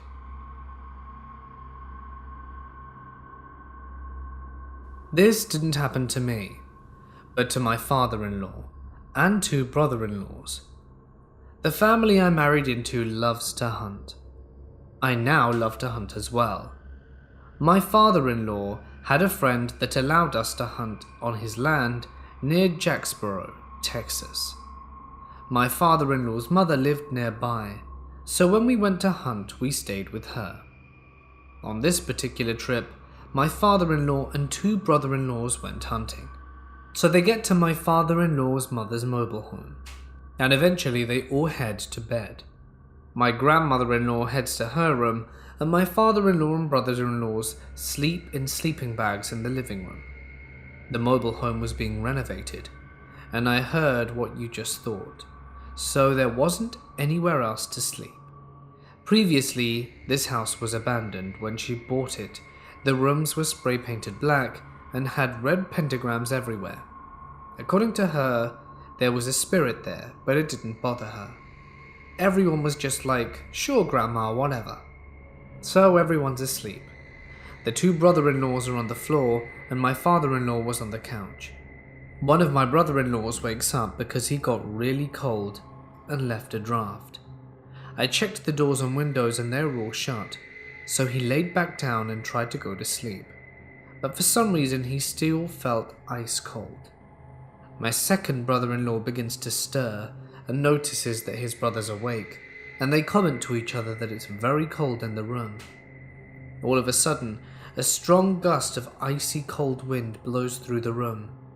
It had come through the front window and blew the curtains out into the room. As the curtains fall back into place, they fall into the shape of a human figure, like someone was standing between the window and curtains. My brother-in-laws nudge each other and ask if they had just seen the figure in the curtains. One of them goes, "I'm about to grab my gun and leave."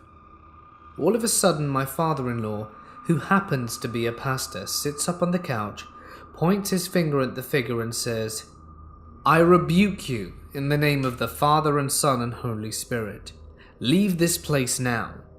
The curtain drops back to their usual place and the temperature returns to normal. My father-in-law lets out a grunt, lays back down and goes back to sleep. My two brother-in-laws didn't sleep a wink that night. The three never went back to that house again. I can't blame them. I never went back after hearing the story either. Nothing paranormal has ever happened to me. My auntie who is pregnant is ill, and she's staying in the hospital. She lives in a converted farmhouse in the countryside, up the road from our small town, so kind of in the middle of nowhere. Her boyfriend has been staying with her for the past 2 nights, as they need someone to mind the house while they're away. My uncle, my sister and me have been staying over to watch the house. Tonight, my uncle is visiting my auntie in hospital, so he left me and my sister home alone to mind the house. I'm 19 and she's 15. I was in the box room where me and my sister had been sleeping. I just finished my college work and was eating a salad when I heard my sister on the landing. I knew she was talking to me because I heard her say my name but couldn't hear exactly what she was saying. I went over to the door and I was about to step out of it when I heard her ask what was taking me so long. Confused, I walked onto the landing and saw that she was standing outside the bathroom, and I could also hear the shower running.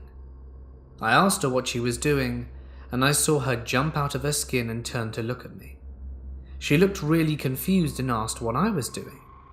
I asked her what she was doing outside the bathroom with the shower running, but she looked at me in confusion and said that I turned the shower on. I told her that I'd been in the room for the last 2 hours doing work, and I literally watched her turn white and run up to me. I asked her what was up, and she said that she was downstairs watching telly when she decided to go and have a shower, but she already heard the shower running with the door closed, so assumed that I was in there. She peels through the gap in the door and saw the shadow of me moving around behind the glass of the shower. The glass is tinted, so you can't see any figures of the person. She then started telling me to hurry up, not realizing I wasn't even in there because she knows I take ages in the shower. After she told me this whole story, we both ran downstairs and onto the landing. We just didn't say anything and pointed to the bathroom, and it freaked me out so much that we just ran down the stairs.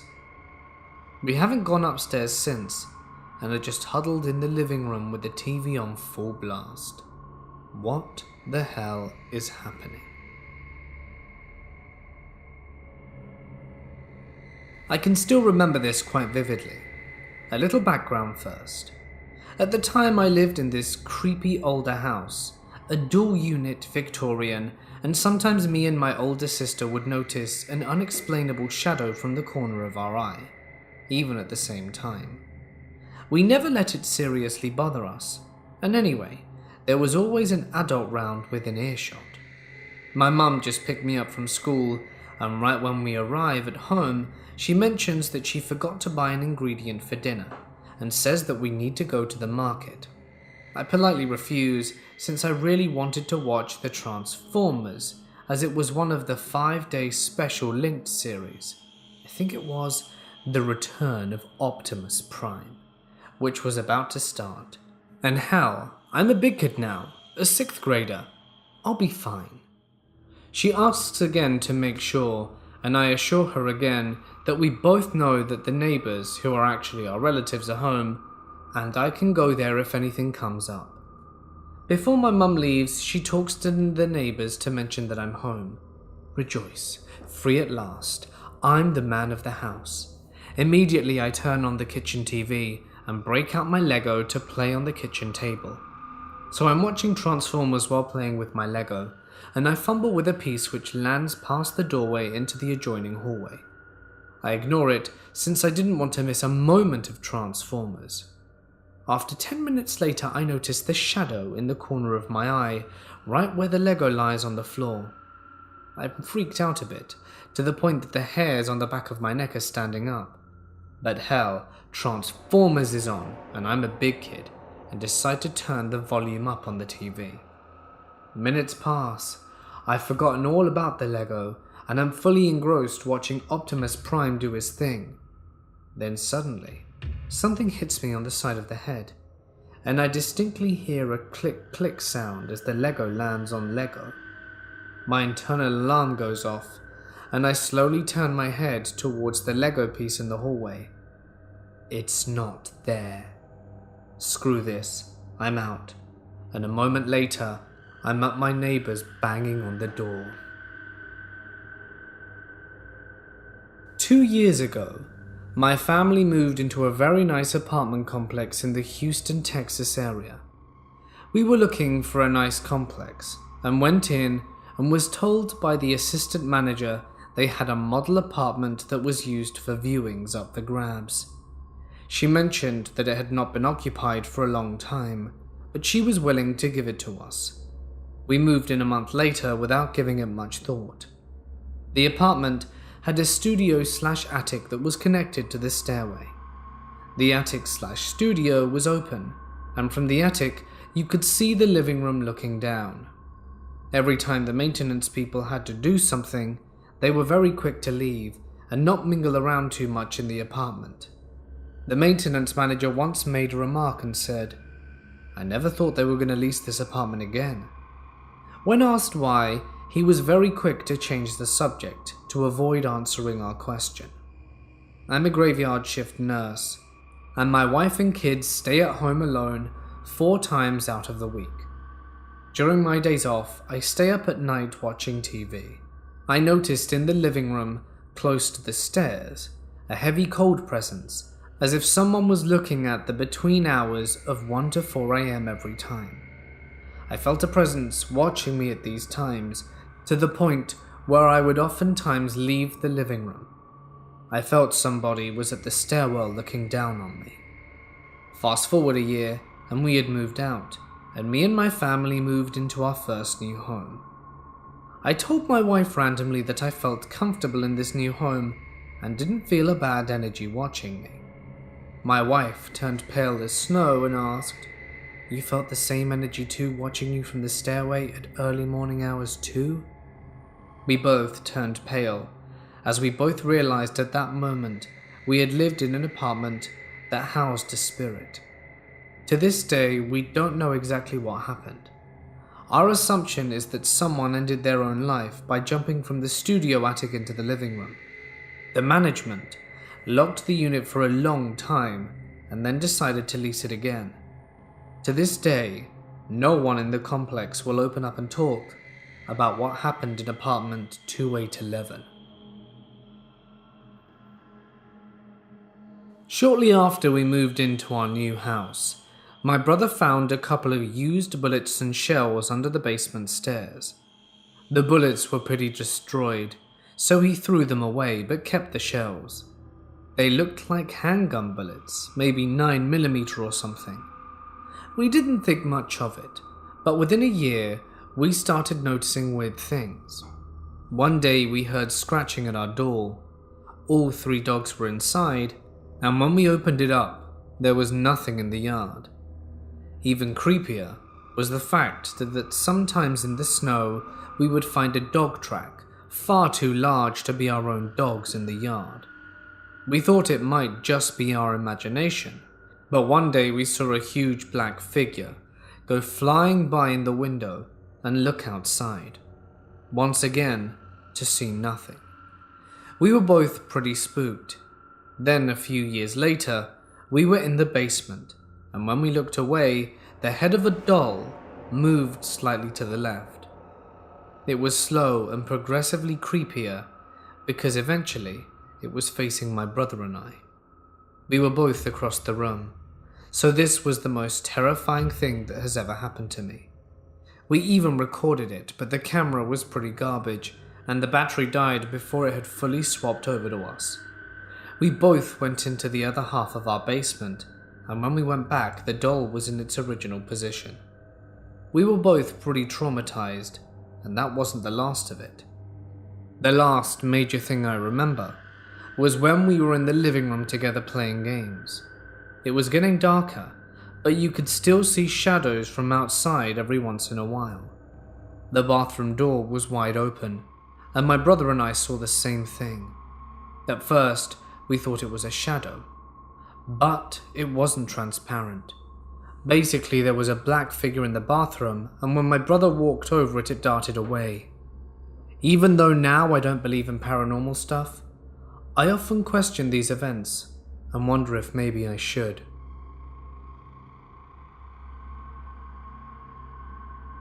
This happened in the early hours of a fall morning. My boyfriend and I had to sleep in separate bedrooms, as the mattress in the room we were using previously was hurting his back. It's important to note that in these rooms, they are next to the porch, so someone could knock on our window, for example, which is exactly what happened. My dad startled me when he came up to the window. He was trying to scare me, obviously, and he said, "What are you doing?" So my dad succeeded in scaring me. I know he's obviously come to pay a visit, so my boyfriend, who heard him as well, and myself, walked the small distance in order to get to the front door. We open it together and are greeted by no one. We look around and call for him, but he doesn't reply. So that's when we start getting weirded out. We assume he must have parked towards the back. So we walk off the porch, down the sidewalk, through the gate, down the side of the house to the garage, which is located in the back of the house a little ways away, but is closer, so we would have been able to run to the garage within the amount of time it took for us to open the door. There's no dad and no truck. We think that maybe he's hiding on the other side of the house or parked outside the gate, but that's very unlikely, as we would have heard him. So we resort to calling him. "Hey, where'd you go?" I say. He replies, "What do you mean? I'm at home. Linda took my truck to work." Linda works a few hours every morning, and that was indeed the case. She was out. After a little bit of arguing, I tell him that I just heard him outside my window and to stop messing with me. But during our conversation, Linda pulls up to the house and he gets her on the phone, and she confirms that she was out with his truck. He tries convincing me that it was other people, but I'm telling him I know what he sounds like and looks like. The weirdest thing is, my boyfriend heard it, and I saw and heard him. I have no idea how to explain this. How to explain that I saw his doppelganger. Has this ever happened to anyone? Or does anyone have any ideas on what it could have been? I'd love to hear your thoughts. My grandmother is almost 60, and I'm in really bad shape. My aunt just left her to go to college, so my family decided to move her in with us. My mother and I were almost done pulling all of my grandma's stuff in storage. It was pretty late, about 2 in the morning, and the house's power goes out, and we're on our way back to the house getting the very last of the stuff, and I looked at my mum and said, "Hey Mum, I know this sounds weird, but I wish I had more paranormal experiences in my life." She laughed and said something not important. We finally made it back to the house, and I realized my grandma's cat was in one of the rooms in a pet carrier, so I knocked on the door and said the cat's name. I walked away, and all I heard from that room was the cat hiss, and then knock, knock, knock. I'm only 15 and don't normally curse in front of my mother, but I ran out of the house screaming holy shit. She asked what's wrong, and I said that I knocked on the room with the cat and it knocked back. And then she told me, "That was knocking? I thought you dropped something." She heard the knocking and she wasn't even inside the house. Sadly, I had to go back in and get the cat, and on my way off the front porch, me and my mum both heard something, and the best way to explain it was when you wake up from a very deep sleep, and all they do is make a groaning sound. That kind of sound. We got into the car as fast as we could and drove away. We told my grandmother about what happened, and she told us that she heard the knocking coming from that door every night. It would wake her up and make her think someone was breaking in, and I even remember her telling us about it a few weeks ago. I haven't been back to the house since. My wife and I used to live in this run-down duplex. Through the front door was the living room connected to the kitchen, with a hallway that went out to the rest of the rooms in the place. One night, I was walking back to our bedroom and looked up to see a man with a faint blue glow wearing one of those old-time railroad outfits. I could see him in my peripheral, but when I went to focus on him, he was gone. Now, this is really unsettling for me, because my grandfather had died not too long prior and he used to work for Frisco. So I moped back into the living room, thinking that I was just upset with having lost him, and that my imagination was playing tricks on me. Well, in walks my wife from our room down the hallway, and she's a shade paler than usual. I ask her if she's alright, and she just kind of shakes her head. This is gonna sound crazy, but I just saw a guy with glowing blue eyes wearing this weird uniform, kind of like what you see in the movies for guys that used to work on railroads, and my jaw hit the floor. Neither of us were really freaked, even though we were a little startled, but my grandfather passed away before I was with my wife, and I never told her what he did for a living. A few days prior, my wife had drawn a salt line at the front door to keep slugs from coming into the house, as a bonus creepy factor. My mother moved into a rental home recently. I always thought something was off with the person that we were renting from, because they were very quiet and always eyeballing the rooms of the house. After living there with my mother for a few months, here are my paranormal experiences. My parents are divorced, so when I stay at my dad's for 2 weeks, my mother goes to her 40-acre property with my stepdad. Occasionally, I will stop by at the rental house to grab stuff or play computer games. We started noticing lights turning on and off and doors opening and closing. It doesn't happen often when we are in there for a while, but when we come back after 2 weeks of being gone, that's when the activity picks up. A few things happened a few times while I was staying there, and things like my bed sheets being yanked off me while I'm chilling in bed, and my wireless headphones cracking and making weird glitchy sounds that never occur at my dad's house. The sound could be most compared to a modem startup or an old-timey dial-up that sounds a bit distorted. My mother keeps having her blinds tampered when she comes back, and she finds her blind clips on her bed every once in a while, even though she doesn't move them. Her toilet seat occasionally is left upwards randomly, and it's neither me or my brother or stepdad, as none of us are around or even use her bathroom. Occasionally, we will hear commotion in the living room, but when we look in there, nothing is going on and the sound stops. One night, while I was writing my paper for one of my college classes and working on my computer afterwards, a hammer and screwdriver were thrown into the garage floor while I was upgrading my PC components. Shortly after, I heard rustling in the direction of our bedrooms and found mine and my mother's bedsheets rustled up. My ex worked in a kitchen in one of the oldest universities in the UK, Oxford. Being a little bummed that he had to work a few days while I was visiting, I cruised around town solo, and would then come to meet up with him at work when his shift would be ending. And one day, I showed up a little earlier because I had to pee like crazy, and though I could just use their bathroom, he let me in, showed me a little twisty staircase, and said that the ladies is down there, and rushed back to work.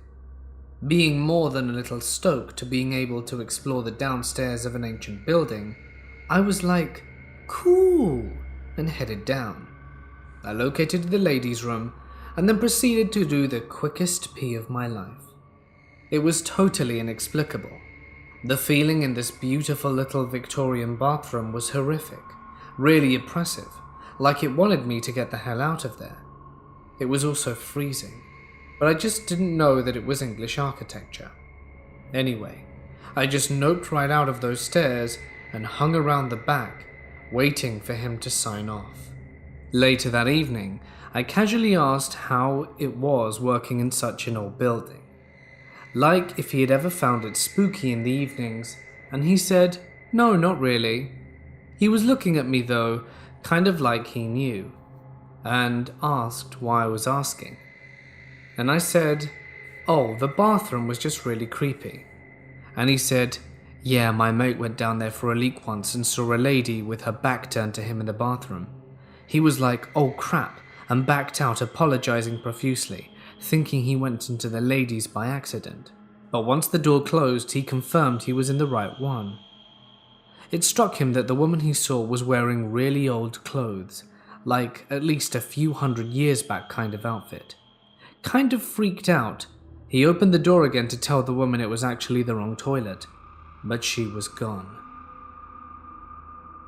My parents' vacation house was haunted by my grandfather, who died 2 weeks before I was born.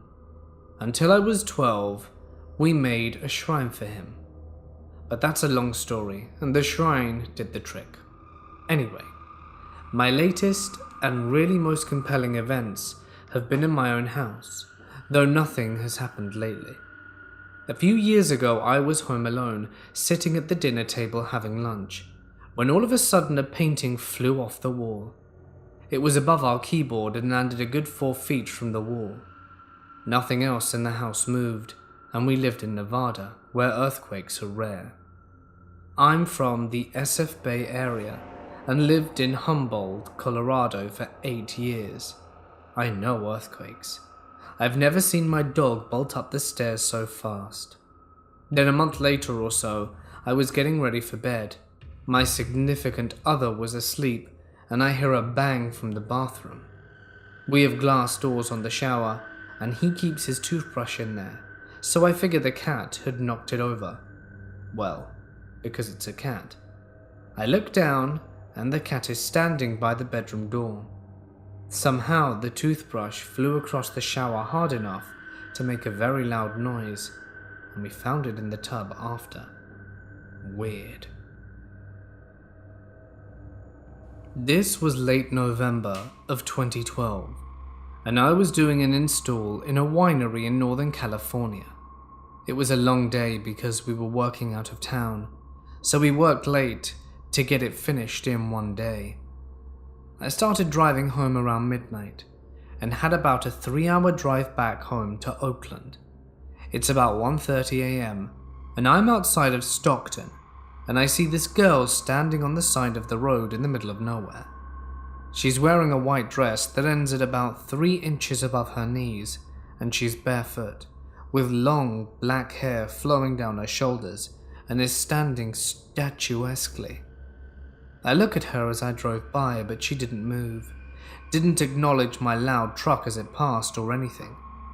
I was pretty freaked out, because you always hear stories like this, and then she appears in your vehicle, but that wasn't the case.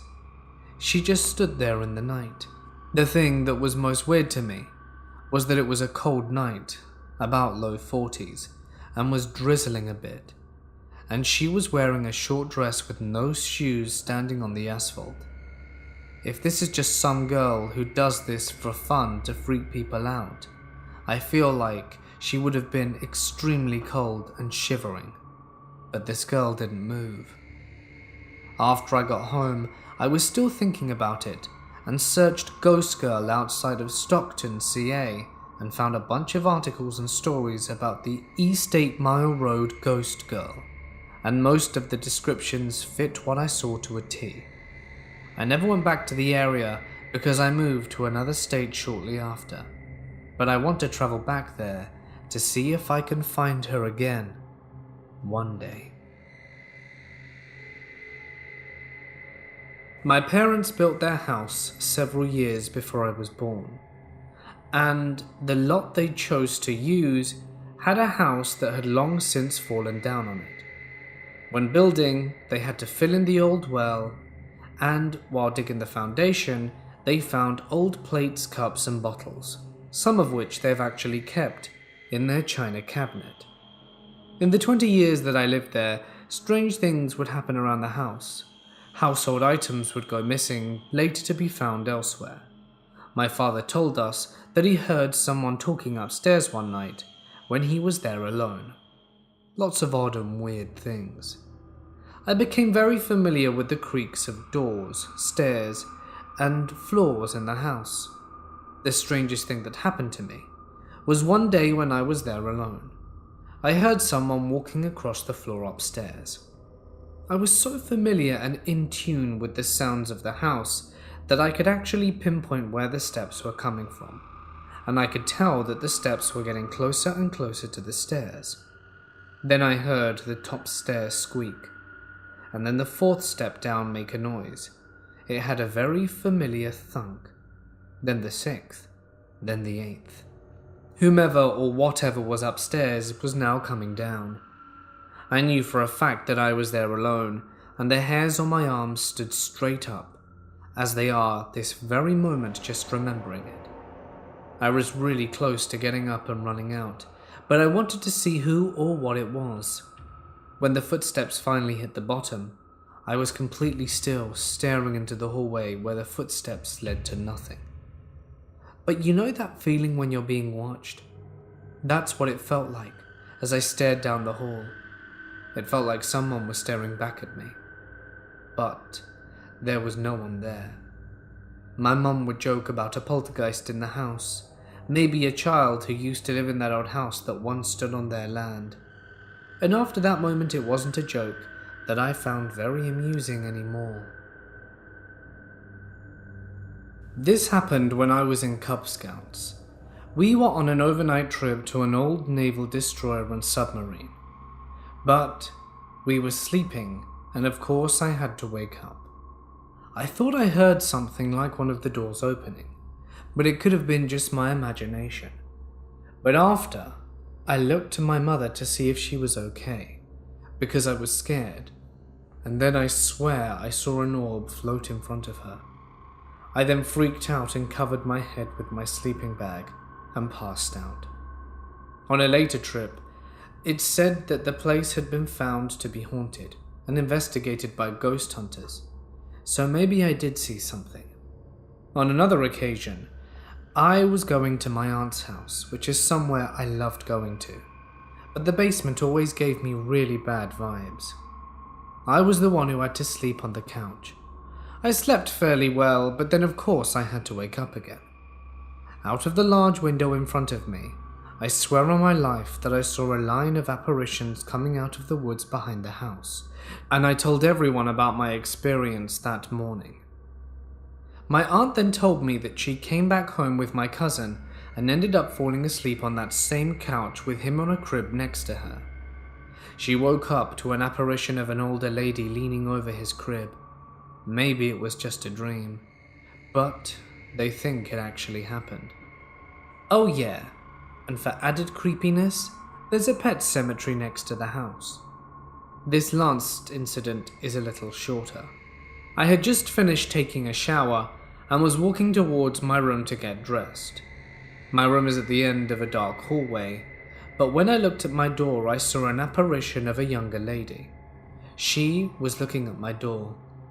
I got scared and ran downstairs, and when I finally got the courage to go back upstairs, of course the apparition was gone.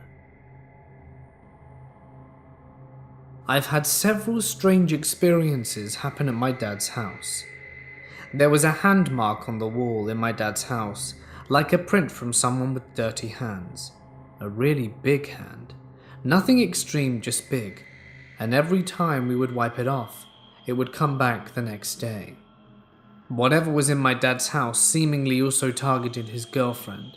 Almost every time she was alone in the house, she would hear noises of doors opening or faint whispering in other rooms.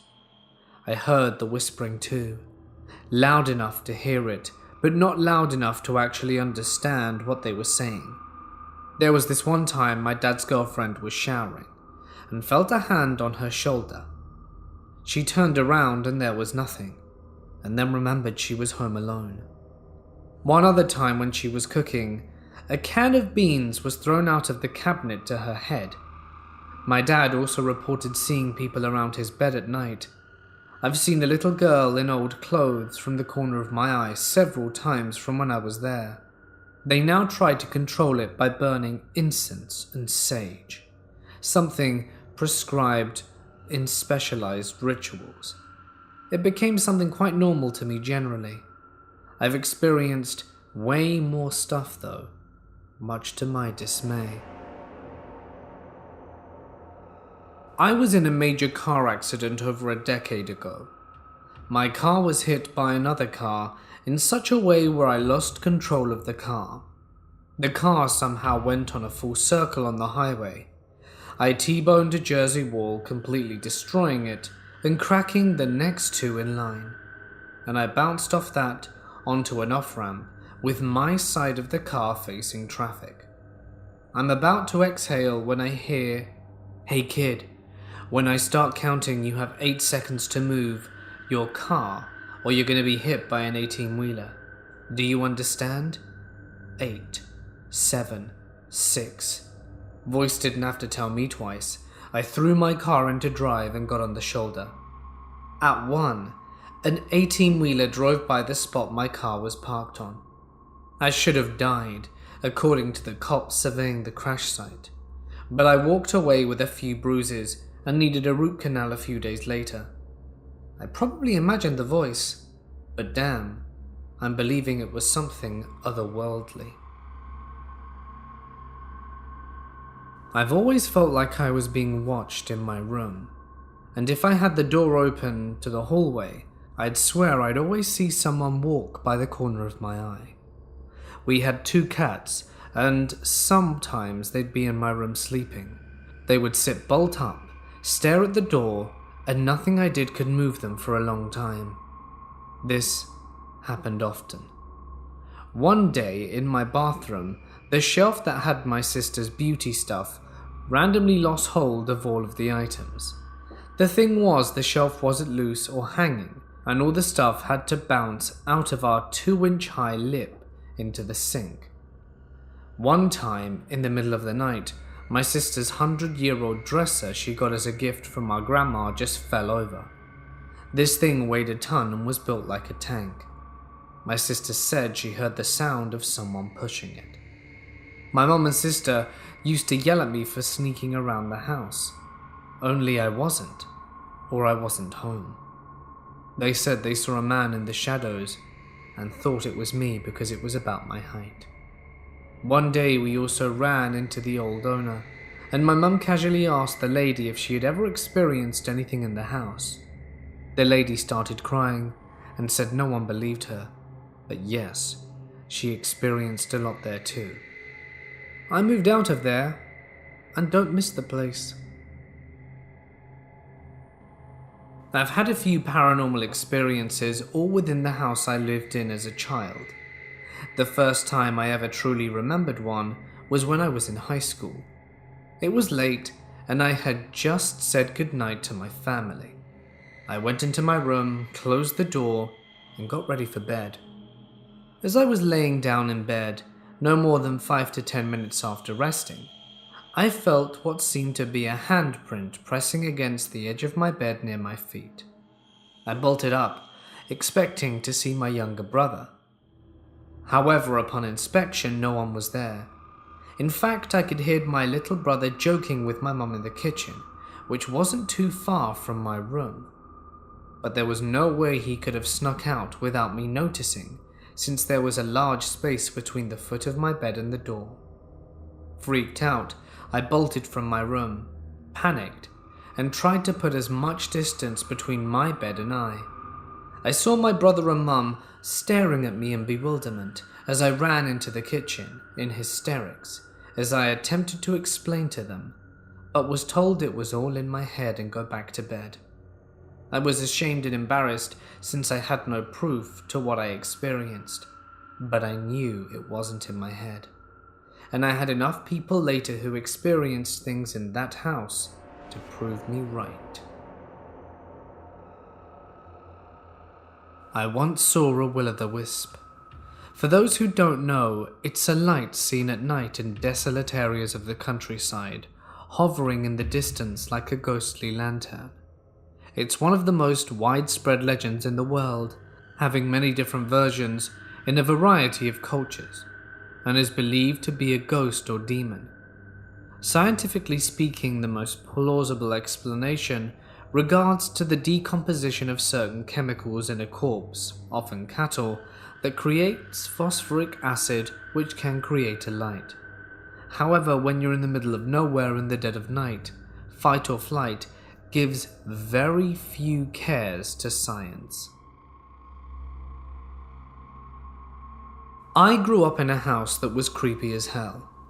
Everyone saw shadows move, everyone lost things, and everyone heard voices in that house. People who had never heard the stories about it would come into the house for the first time and comment on strange things. One night during the summer, I'm laying awake on my bed trying to fall asleep, but I can't. It's too hot, and it feels weird in the room. I'm on my right side, then my left, then back again. This whole time, my brother is singing and tapping in the bunk above me. Finally, pissed, I reach up to push up on his bed. I could do this in retaliation when he was loud. As I roll onto my back, I feel a hand through my mattress. It started at my neck and swept down my back, pushing the mattress as I went. It scared the ever-living crap out of me right there and then, and I never did figure out what that was. Before I was born, my dad's older brother had drowned in a river a year or two prior, and he was driving back home to the family farm, which is about 20 minutes out of town. On the way back between the city and our farm is where his older brother was buried. He was driving home after a night out, and he said he could kind of feel himself start to fade into sleep. He was driving past the cemetery where my uncle was buried, and he heard a voice say, "Man, I'm tired."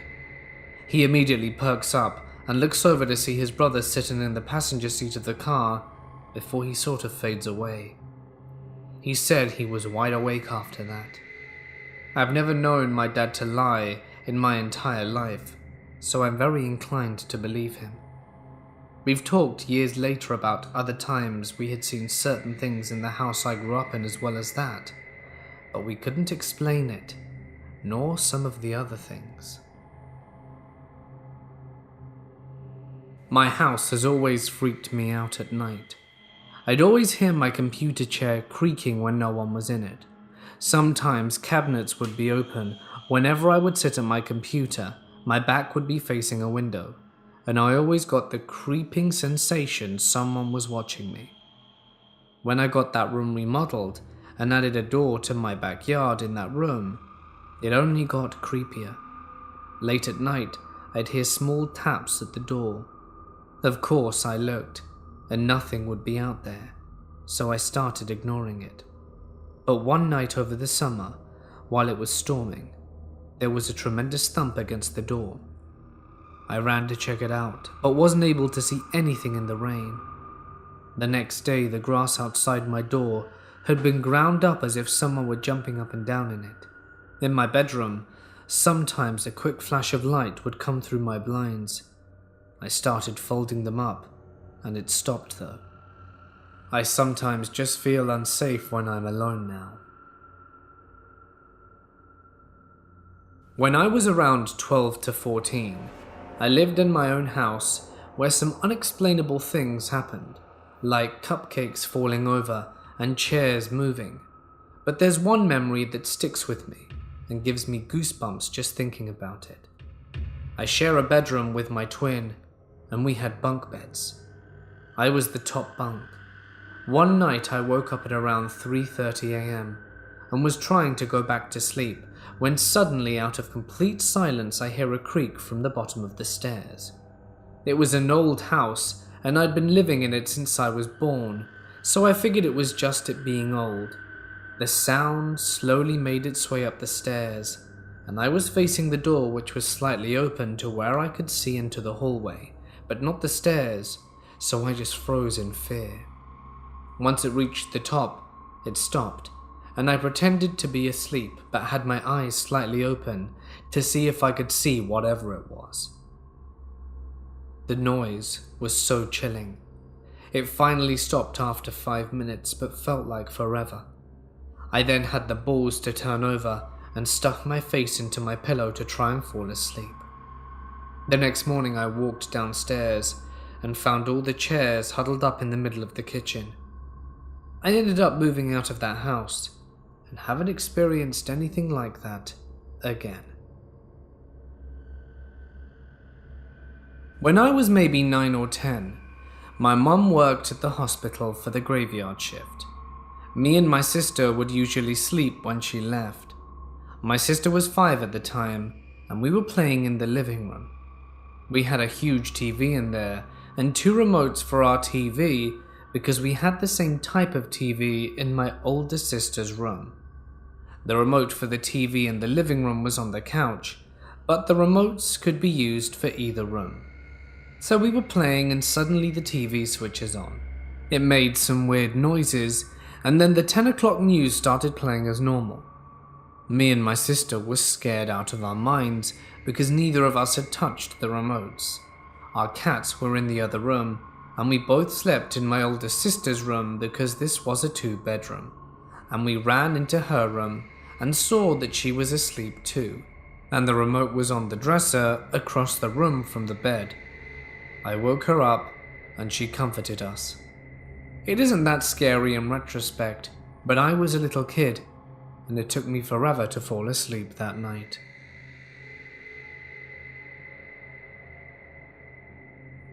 Years ago, I fell asleep on my mother's living room sofa. She was already in bed, but my brother was out somewhere. Sometime in the middle of the night, I awoke to see someone standing over me and covering me with a blanket. It looked like a man wearing a bandana. I assumed it was my brother, but thought it was strange for him to be wearing that. The next morning I asked him about it, and he said he didn't even come into the living room when he came home, and it wasn't him who covered me. My mother also denied doing it, and no one else was in the house that night. I didn't really find that creepy until a while later, and reported the exact same thing happened to her. Apparently there was a ghost in that house that wanted to make sure people were tucked in when they fell asleep on the sofa. I guess it could be worse. I've always known my house was haunted. I remember as a kid I had this weird thing I always did before walking out of my room. I poke my head out and check both ends of the hall, like you would check if a car is coming across an alley. I did that, looked into the void of the darkness that was my dining room. Nothing. But when I turned to the kitchen, I swear I saw a red-tinted figure just standing there doing nothing. The bathroom was across the hall, and I really needed to go, but I remember starting to cry in fear before turning back into my room, flipping the light on, and hiding under the cover. I never saw that red figure again, so I just like to pretend it was a figure of my imagination. But any time I think of it, I'm still worried if it's real or if I'm just crazy. I used to go exploring abandoned places with my friends. The weirdest experience was at this abandoned amusement park we went to. The last time we had been there, a skeleton of a cat had fallen from a ceiling tile inside one of the buildings and freaked out my friend, but I wasn't there, so I didn't know much about that. But this park has a long walk to get to the entrance, and the gate has been bent just enough so that you could step through it at a right angle. So we walk probably a mile across a field to get to the gate and step inside. The first building is some sort of storefront type thing. We walked up to it, and one of my friends notices a light coming from inside, and we all fall silent as he steps forward to peek in. He looks back wide-eyed, and naturally, the urban exploring rest of us go over to the doorway and check out what he saw. The whole wall opposite us was on fire. It looked like it had been lit no less than 10 minutes before we got there, and we straight sprinted back to our cars after that. Freaky stuff.